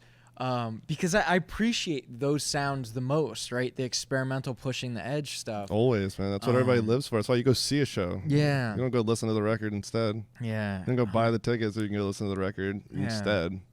You don't go to buy a ticket to go listen to the record either. Yeah. Hate that. Hate that. Never. You'll never catch me at a show with a band trying to sound like the record exactly. How do you feel about like some bands that they have like the backing track and stuff? I mean, as a musician, I understand it's not always possible to have everything you need on you at all times. So circumstantially, I mean, if circumstances mean that you cannot have everybody there, then okay. But what if like that's all they use, then whoever's going to that show appreciates it. Okay, fair enough, yeah. At the end of the day, that is a subjective thing. I can't objectively say that it's good or bad.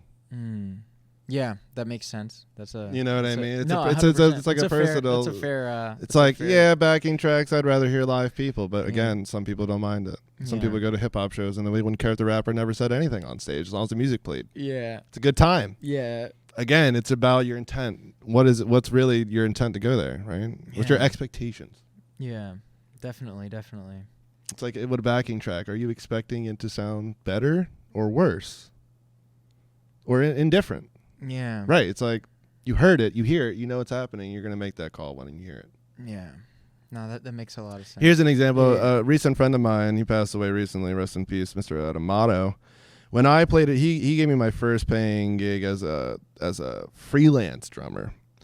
And he had a vocal machine as a harmonizer. And man, he would hit a button, Janis Joplin. It's a full-grown man with a beard, and he would be singing it, and it'd sound just like Janis Joplin. And I wanted to hate it, but I couldn't. It was incredible. You want to know why? It's entertaining. I actually just picked one of those up, the TC Helicon. It's meant to entertain. Yeah. And I can't front on anyone trying to entertain a crowd. Yeah. Because I was entertained. I was enthralled, even though it was obviously emulation. Yeah, 100%. But it was a live emulation, and that's what probably made it all the difference. Yeah, definitely. If you just put Janis Joplin and we just played over that and her just singing over that, forget it. Might as well just put the jukebox on. Yeah, for sure. You know what I mean? No, man. So let me ask you this, right? Like we were talking about open mics moments ago.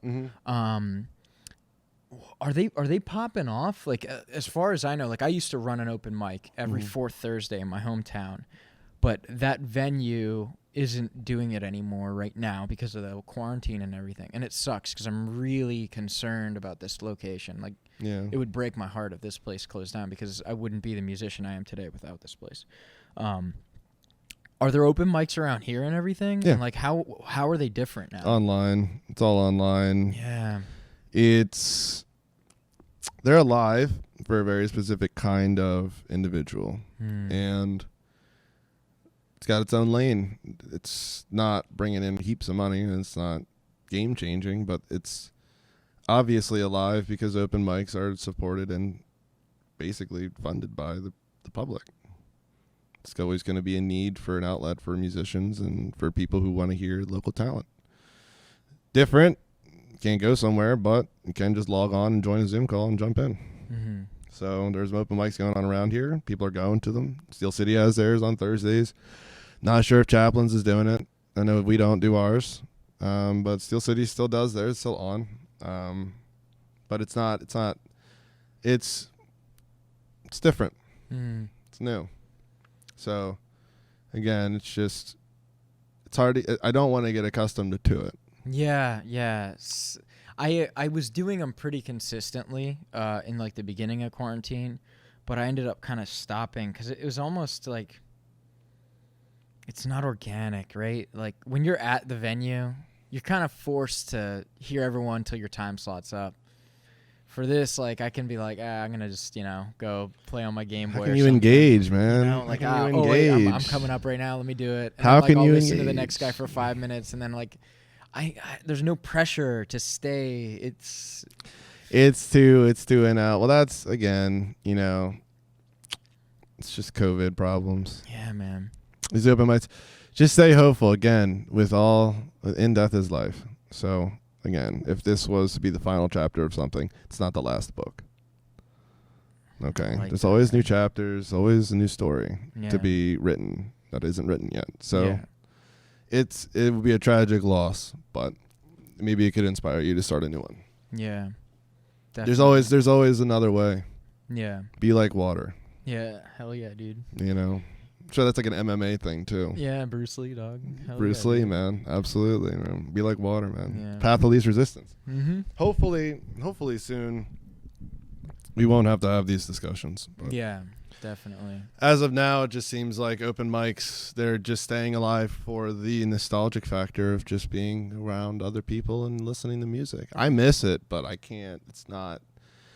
I'm an organic man. I Yeah. need to be there. I need to be here. I need to be in the danger zone. I mean, it's Yeah. only living is being there. You got to Yeah. experience it. It's got to be raw, man. And Yeah. I'll wait as long as it takes to do it responsibly yeah, so that it that's so doesn't get funny. taken away again. Do you listen to stand-up comedy?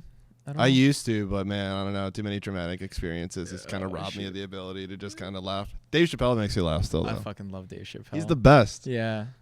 He's the the goat, smartest. man. He's the smartest. Yeah. He's the goat because he's the smartest. Yeah. I think No he- other yeah. no other stand-up comedian has been so right about their jokes. Yeah. He just hits the mark, and his redirection is like top. It's like he notch, hits dude. the mark and then he redirects. It's like almost like throwing a dart bullseyeing and then grabbing another dart and throwing it behind you and getting a bullseye. behind you on a different. On board. another, Yeah. not You didn't looking, even that see. you didn't even see that somebody else was getting ready to throw at, but you threw right before they were, so they stopped and watched. It's just like the perfection of the one to the next, and it's flawless. His delivery. It's like what's the name? George Carlin. It's like watching him. Hell It's yeah, these dude. guys, they navigate through these spaces of just them talking for hours. Yeah. Richard Pryor, another one. It's Hell like yeah, dude. they're entertaining themselves, entertaining you. Yeah. You ever listen to Bill Burr? Love Bill Burr. Yeah, dude. I think he has a bit. Maybe you know which one I'm talking about. But he was talking about like how like there's sex robots like that are gonna be like coming out and shit, Mhm. and how the only people that are gonna be into regular sex in like a couple years are gonna be like hipsters and like old school people. And it's just like what you're talking about. Music is the same thing, man. There's some people who just want it the same way every time for security's sake, and there are others that bathe in the chaos. It's again like, Bathe in chaos, dude, I bathe dude. in chaos. Nothing in my house is in order for longer than a couple days. I fuck with that, man. I refuse for stagnicity is death or Yeah. Like I don't know. I think stagnicity is there's some bug trying to speak Yeah, to me. I don't want see to talk it. to him. But yeah, stagnant. Yeah, anything it's stagnant is death. If something is away for too long, I'm gonna be like, no, it needs to be another way, because I'm not used to things being the same way for very long. I'm used to like sudden changes. COVID Yeah. was no different. Yeah. I was like, Interesting. okay, So another you something. adapted well to it. Nothing in my life changed. My life has already been adapted to traumatic loss. I'm already tailored to that. That tragic loss of something great is Yeah. something I'm accustomed to. So I've learned that I don't hold on to things as if it's life or death. Yeah.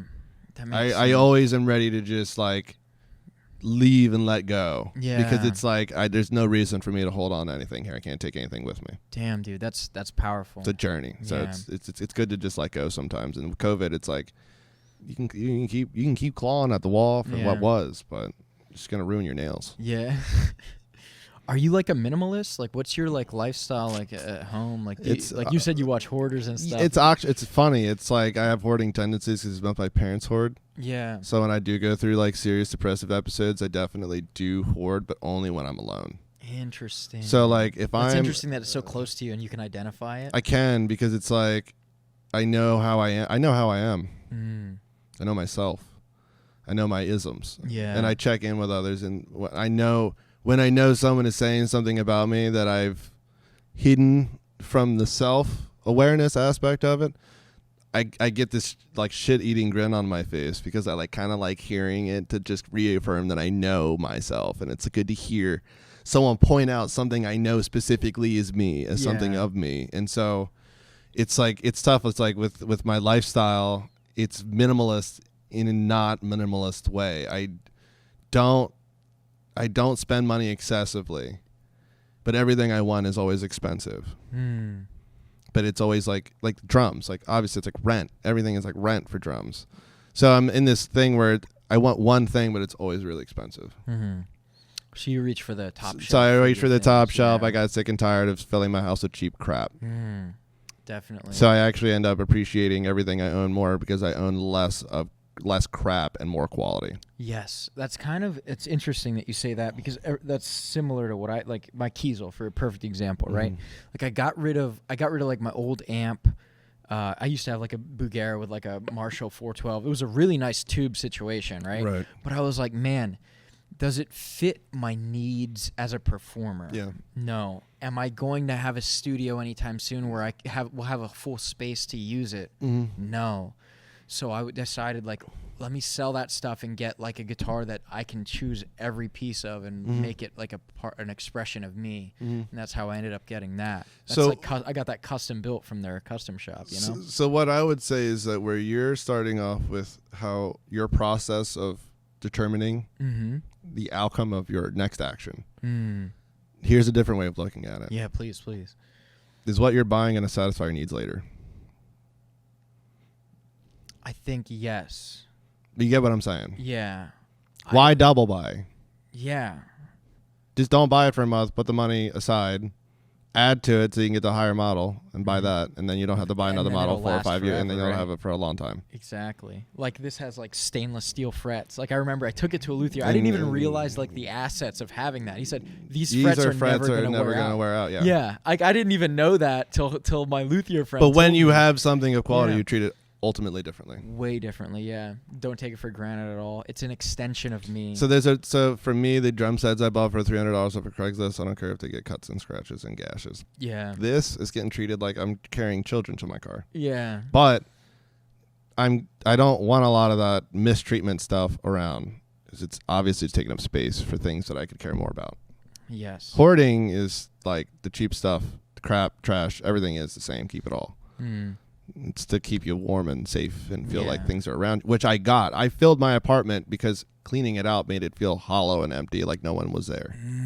So the things filled the void of the lack of people, which is why I have hoarding tendencies. Interesting. That is what I do to deal with that. So even in COVID, here's how I do it, because I have a partner who's not like me, who is organized and cleans all the time. So you would think this would be a nightmare. How can a hoarder and someone who's super organized get along? Well, I have my one space in the house. It's a corner, and I don't go outside of that corner.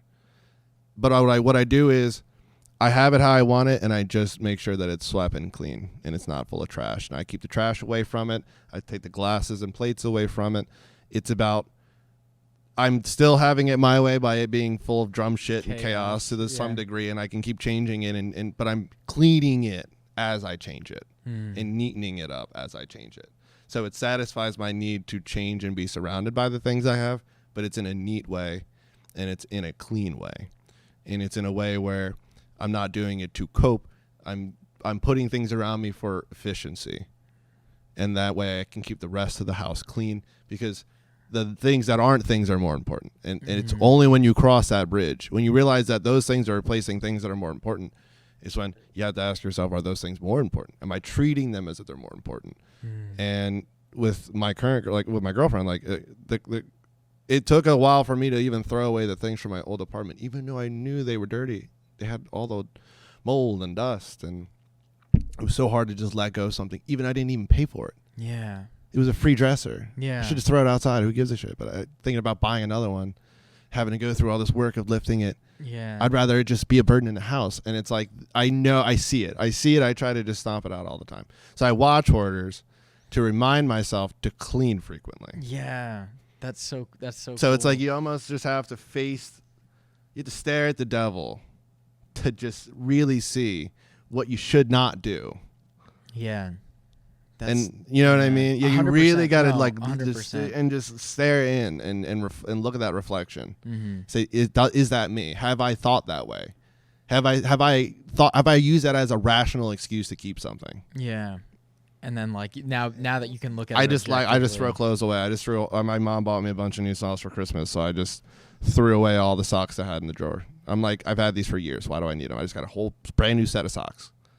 What am I gonna have 2 drawers of socks for? What? I'm never gonna get to the bottom of that drawer by the time I do laundry again. Yeah. But it took friends and family and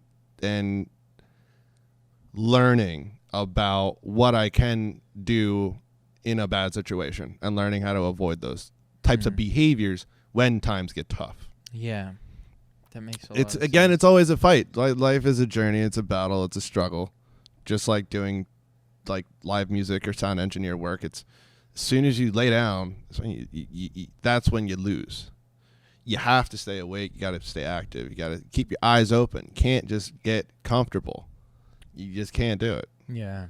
You got to really just keep your eyes open, keep focused, and always just fight for what you want, what you need. You have to. And yeah, that's the wisdom I can give you, man. It's everything is gonna be somewhat difficult, and that's okay. Like everything worthwhile, right? Anything worthwhile, you got to work for. Yeah. Anything that's just handed to you, you're not gonna appreciate. You're not gonna appreciate anything if you've never worked for anything. What's most important in life to you? Relationships. That's awesome, man. Relationships. Without them, there's nothing. I'm nothing without the people around me reminding me that I am as important a role as a person as they are in a community in which, allows me to be myself in, right? If I didn't have the community acceptance that I had from my friends and peers, I can guarantee I probably wouldn't be as confident to go out and do the things that I wanted to do and believed in myself to be able to do. So it's not a matter of I need them in order to accomplish it, but in the same respect, having that allows me to not have to worry about not having it. That's awesome, man. You get what I'm saying? So I do. It's like even you coming in and saying all these nice things. It's like, yeah, me by myself is like, ugh, the 6-stroke roll sounds like crap. Oh yeah. The buzz roll sounds like crap. That ghost note doesn't sound right. I can't get this accent. Caught on my card again. You know what I mean? I'm trying to like work on this, and it's like, that's my own little world though. Yeah. Outside of that, people see this other thing. I have to respect that. Yeah, it's so funny. Like I resonate with that 100%. Like I remember you like when I walked in, you were saying like, oh, the thing you posted on Instagram was pretty cool. I'm like, oh, dude, like I hated it because I couldn't crank the volume to make it sound the way I wanted. I'm so happy that you were able to interpret it. But it's like in a yeah, I good way. mean, like I hear what you're going for. I can hear the restrained sound. Obviously, I can know you're trying to go for full blast. So there's always just like I know when people need to hear a certain thing. And if I feel that's deserving, I say it. I really try to pick and choose when I say specific things so they actually hit the point, mean something, and I can move on. There's no great debate, conversation. It's just like, yeah, no, that sounded awesome. And that's all you need to hear. Yes. Dude, and it's the same thing. Like, I feel like, do you feel the same way when I was like, dude, I can't believe you just... I mean, it's like a load off my shoulders because it's like, I know I'm like putting all this stress on myself, but it's like, all right, well... Sometimes you forget the journey that led you to where you are. I'm so far down the hole that it's like I haven't looked up in so long, and I'm like, is there anybody else around me? For real, Like, dude. where's everybody else at, dude? Like, it's kind of so dark hard. down here. Yeah. We hear you. It sounds great. It's like, what? Oh, shit. That's So funny, it's a nice. It's like my girlfriend too. I mean, she just like did a crazy acrylic drawing of like Steve Jobs with this crazy acrylic background. It looks just like him, and it's just like she was criticizing herself so heavily, and I'm like, I get it, but it's also Yeah. like, don't. It's a blessing I'm like, and a you have curse, no dude. clue, dude. Nobody can even do an eye correctly. You just did a whole face. Yeah. Whole face, facial hair, eyes, on top of a medium that's not a solid color. I'm like, you don't understand that this is nauseating for people to look at, Yeah. to conceive painting over something that is not one color. Yeah. And it's like, 100%. once you get so far past these hurdles, these walls that block everybody from that next step, it does obfuscate what's good and what's bad. That's You know? awesome, man. Yeah. So it's like where I'm at. It's like, I'm just going to keep playing because at the end of the day, I'm going to keep feeling this way and they're going to feel their way. I And definitely I respect that. And I'm just going to keep giving them something instead of nothing, thinking they don't want it. Yeah. Even if it's one person. If one person told me I watch all your videos every single time you put something out, then I will keep putting videos out because at least I know one person out there watches. I'm doing the world a service, like one person at a time, 100%. It's one person. You don't. I mean, like you can making a difference is making a difference. Mm-hmm. Bar none, one person or not, or 100 doesn't matter. Absolutely, man. You're right, because that one person can inspire another person, right? So that chain can go on indefinitely. But if you make one impactful speech. And say, again, if one person's like, yeah, good. You did what you sought out to achieve. You wanted to inspire somebody. Mm-hmm. Get to somebody. Yeah. Not everybody. Can you give advice to anybody that's maybe a musician, like a drummer such as yourself? Because I feel like drums is a really specific one where that's an instrument that you got to kind of be... It's a loud thing, right? And maybe he lives in an apartment complex where he can't be loud anymore and the open mic's gone. What advice do you have for that? Those individuals? Back to the basics. If you got time on your hands and you're always trying to get better and you can't play the drums inside, having a desire to do something and you can't do it is a wonderful thing as a musician, because that's an infinite power source to do something about it. I've always spent most of my life wanting to play the drums, but obviously just it's the loudest freaking instrument, so no, I can't just go play at 1 a.m. So what do? Okay, well, I know that the less I play, the more grateful I am every time I can. So if I'm not happy with how I sound that little bit of time every time I play the drums, I need to make sure that when I do get that pocket of time, then hopefully it'll open up another opportunity to play again. So I want to have the skills to be in a position to get an opportunity again. That's how you should see it. If you don't have the opportunity and you want to get more opportunities, then you need to be in a position that somebody will want to give you the opportunity. Mm-hmm. And it's like, it's not a bad thing for you to go back to the basics. I guarantee you 90% of your drummer audience doesn't do any of the rudiments with their left hand, their opposite lead hand. But it would immediately benefit them to do so. Yeah, to practice those things. But to think that needing to play on an acoustic kit is more important than doing that, you've lost the plot. Interesting, dude. Just because you can't play doesn't mean you're not playing. Yeah, it's doesn't like mean not play. It's like what you were saying too about like seizing the day when the opportunity comes. It's like that's the luck algorithm, right? Your skills, the time when they matter. It's when I played the open mic that landed me the gig that got me to play the season finale of the Food Network's Buddy vs. Duff challenge. It was on national TV. Oh shit. If I didn't practice heavily that month prior, I might not have been as good as I needed to be at that moment to get that opportunity. Mm-hmm. But I was good enough at that moment to get that opportunity. I was ultimately grateful for it. Hell yeah, dude. You know what I mean? That's so awesome. If you're complaining that you don't have the time to play the drums, or you can't play the drums, or you wish you could play the drums and you can't play the drums, good. Take that feeling, put it into practice, and find ways of being able to do it. And if it's an inconvenience to you, it's an inconvenience, but you got to go do it. I used to take my drums to a farm, play in the field. Used to take it to parks and parking lots and whatever. But again, only you are in between you and what you want to do in your dreams, man. That's epic, man. Tell me a story about that. Like you were just saying, like every thread on your body right now has got a story behind it. And everyone does. Yeah.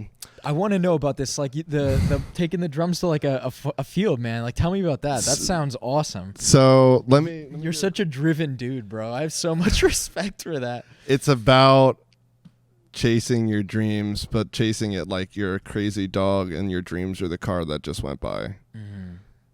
Just you're not supposed to have a rhyme or reason. You just do it because you want to. It's no goal. Yeah. There's no point. It's just fun. Yeah, it's that dog is having fun. Yeah. That dog's not really trying to. If he catches the car, so what? And he's gonna walk back to where he was. The fun is in the chase. It's not in getting the car. Hell yeah, man. So if you just make the car go a little faster every time you get closer in your own mind, then you're always on the chase.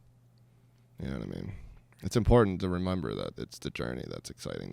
No one gets excited about getting somewhere unless you didn't like where you were. Yeah.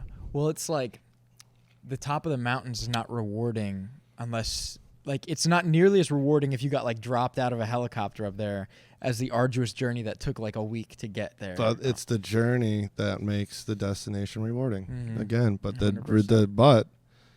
The real truth is the journey is the most rewarding part, and your brain perceives the finish line as the reward. And that's how you keep chasing.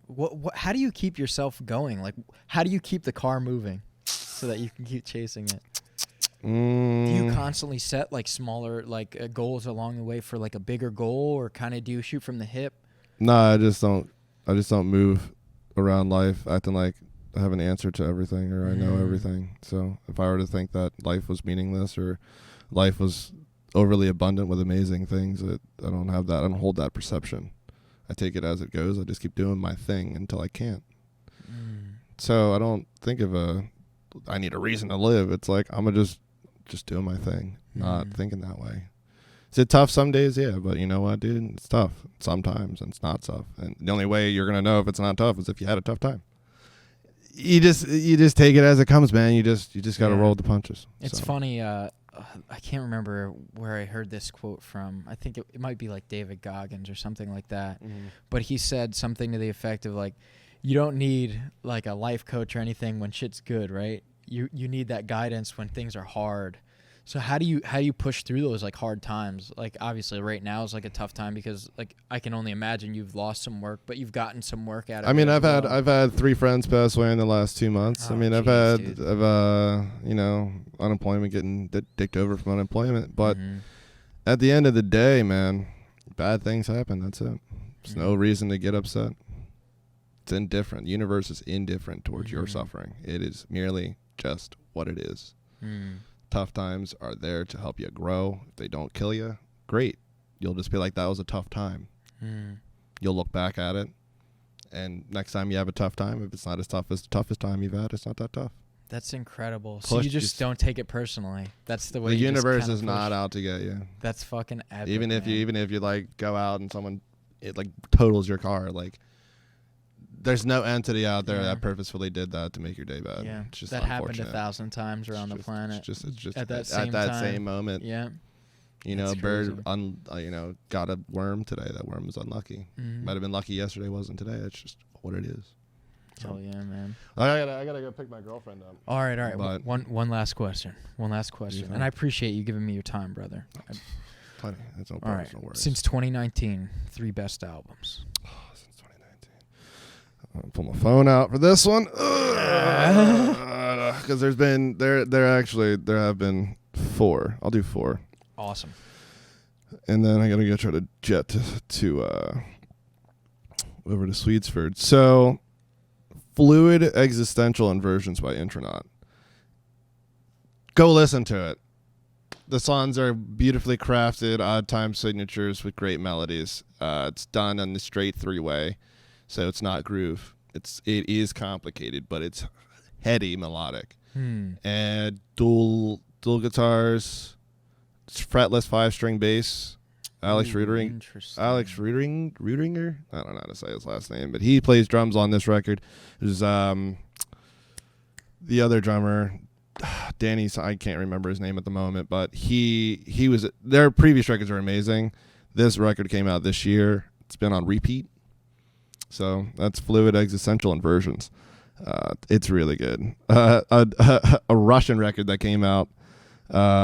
It recently just got popular. So it didn't come out this year, but technically everybody found out about it this year. So as far as I'm concerned, it's kind of in the same boat. Yeah. Molchat Doma. And everything's in Russian. But you know what? It sounds like post New Wave Joy Division. It sounds like after New Order, but got darker, but didn't go slower. Yeah. Still upbeat, sort of like club Russian, sort of like techno, but it's got this like sad element to it that's just really catchy. And it's sort of just like you just want to dance and be sad, and it's great. May You Be Held by Sumac. What a journey. So it's a record you put on start to finish and you let it ride out. It's intense. It's metal, jazz. It's not, again, I call it loud jazz. Yeah. Loud jazz. Because I'm friends with the drummer of this band. His name's Nick Yakishin. Shout out to Nick. I talk to him all the time. He's a cool dude. And he's one of the he's my favorite drummer. If he didn't play drums, I wouldn't be as fervorous with my playing. He showed me that there is even deeper levels to passion that even I didn't understand. Interesting. And it comes out in this record. This is like their 4th record, and he's got it going on, dude. And then the final one, if I can pull it up, it's gonna be off of the Grindy playlist. So this album is Planetary Clairvoyance by Tomb Mold. It's a mouthful. Yeah. It's just a really heavy, gritty, grindy record that doesn't sound like any other record. Somehow the mixing is right. Yeah. Vocals are right. Drums sound great. They experiment a lot. It's really organic. Yeah. But it's still clean. I want to listen. I sometimes like the fluid existential versions, and this record are the highest produced ones in a good way. And you'll know the difference because they are, again, projecting the natural sound, not trying to create a new one. I'm going to have to run through those. And the tone on the guitars on this Tomb Mold record are worth the listen. The tones alone. I only listen to metal records with good guitar tone. So if anybody wants to try to question that, go for it. Give it a listen yourself and let me know what you think. Yeah. But I'm telling you, the guitar tone, it's beautiful. You listen to Leprous at all? Leprous, I think I may have maybe touched on them, but I don't. You're gonna have to send me some stuff too, because I need to listen to always new music. Dude, it's not progressive metal in the sense that maybe is conventional, as wild a statement that might be. It's getting more wilder today. But dude, it's such a powerful album, man. I think you gotta send it. I think a buddy of mine tried to bring it up, and I only wanted to bring in one more album, but I can never pronounce it because it's Swedish, dude. I listen to the craziest music. Yeah. But it's a band called Organzi Pazuzu, and this album, they put an album out 2020, beginning of 2020, and it was one of those records I can't pronounce. They have these weird names. It's all Swedish and crazy letters, but Organzi Pazuzu. It's RORANSSI-PAZUZU. But it's like, this is like black metal meets drone meets like electro meets like how 2020s felt this entire time. Interesting. Actually, everybody who's critiqued the record gave it about an 8 or a 9 and said that this is basically what 2020 feels like. Epic. So if you want to know what 2020 feels like sonically, Organzi Pazuzu's record they released this year, I never heard them, and I had that album on repeat, and then I understood what they were trying to commit to, and then I understood the message, and I understand what it represented, and I looked up the lyrics, and it matches, and it all fit right at that key time being released, right at the key moment of the COVID lockdown. Yeah. When was it released? I want to say May. Yeah, so that's pretty much right when shit started hitting. It was like when all the albums started to release late April. Yeah, dude. Because everybody knew everybody's getting locked in. Yeah. It's about what happened. They released it, and I listened to it, and I was like, wow. Yeah. It was the first time I ever went to the suggested artist part of Google Music. It's the first time I ever went down there. And I looked at the records, and I could look at a record and see. And I listened to 4 of them, and I listened to that one. I was like, nope, this is the one. I gave the full listen, dude. And I was like, and I listened to the rest of their stuff. Been a fan since. That's awesome, man. Been a fan since, so big fan. All right, brother. Well, I'm gonna let you go pick up your lady, and I appreciate you having coming on, not having me on. I know, right? You want to answer me questions, but dude, I had a blast. Yeah, we'll definitely have to do it again. It's been a lot man. of fun. Absolutely. Look, I'd love to be a guest. Let me know anytime you want me to speculate on anything. Comment. I would love to break it down for you. I think I really want to do some collaborative stuff with you too. And absolutely. I've been having some things in the works. So yeah, we're gonna bring the fans of the podcast some really cool music. Hopefully, mid 2021. I'm hoping to get like at least an EP. Yeah, just an EP out. That's sick. At least, right? At least. That's an easy shot. You got to give them something. Yeah. Anything. I have a lot of guys I can pull on, including yourself. I'm excited, man. Like I'm always ready to work with anybody. Hell and yeah, it's an honor for anybody to let me into their home. Fuck yeah, dude. You know what I mean? So I appreciate you having me on the show. Absolutely. I really do. I hope everybody enjoyed it too. I hope I didn't get too nerdy. They're this far into it, man. Yeah, good. They're this far. I think that this was a pretty philosophical one, man. This one went pretty deep. That's how I end up. Deep. That's all my conversations end up going this way. Because everything I base all my life based on just principles. Yeah, man. Very easy to get and easy to apply principles that don't have to get mixed up in political mishmash. Yeah, hell yeah, man. Just be a good person. Do one good thing a day that doesn't require you having something in return after it. That's a perfect way to end it, man. Absolutely. Thanks for watching, guys. It's been a blast.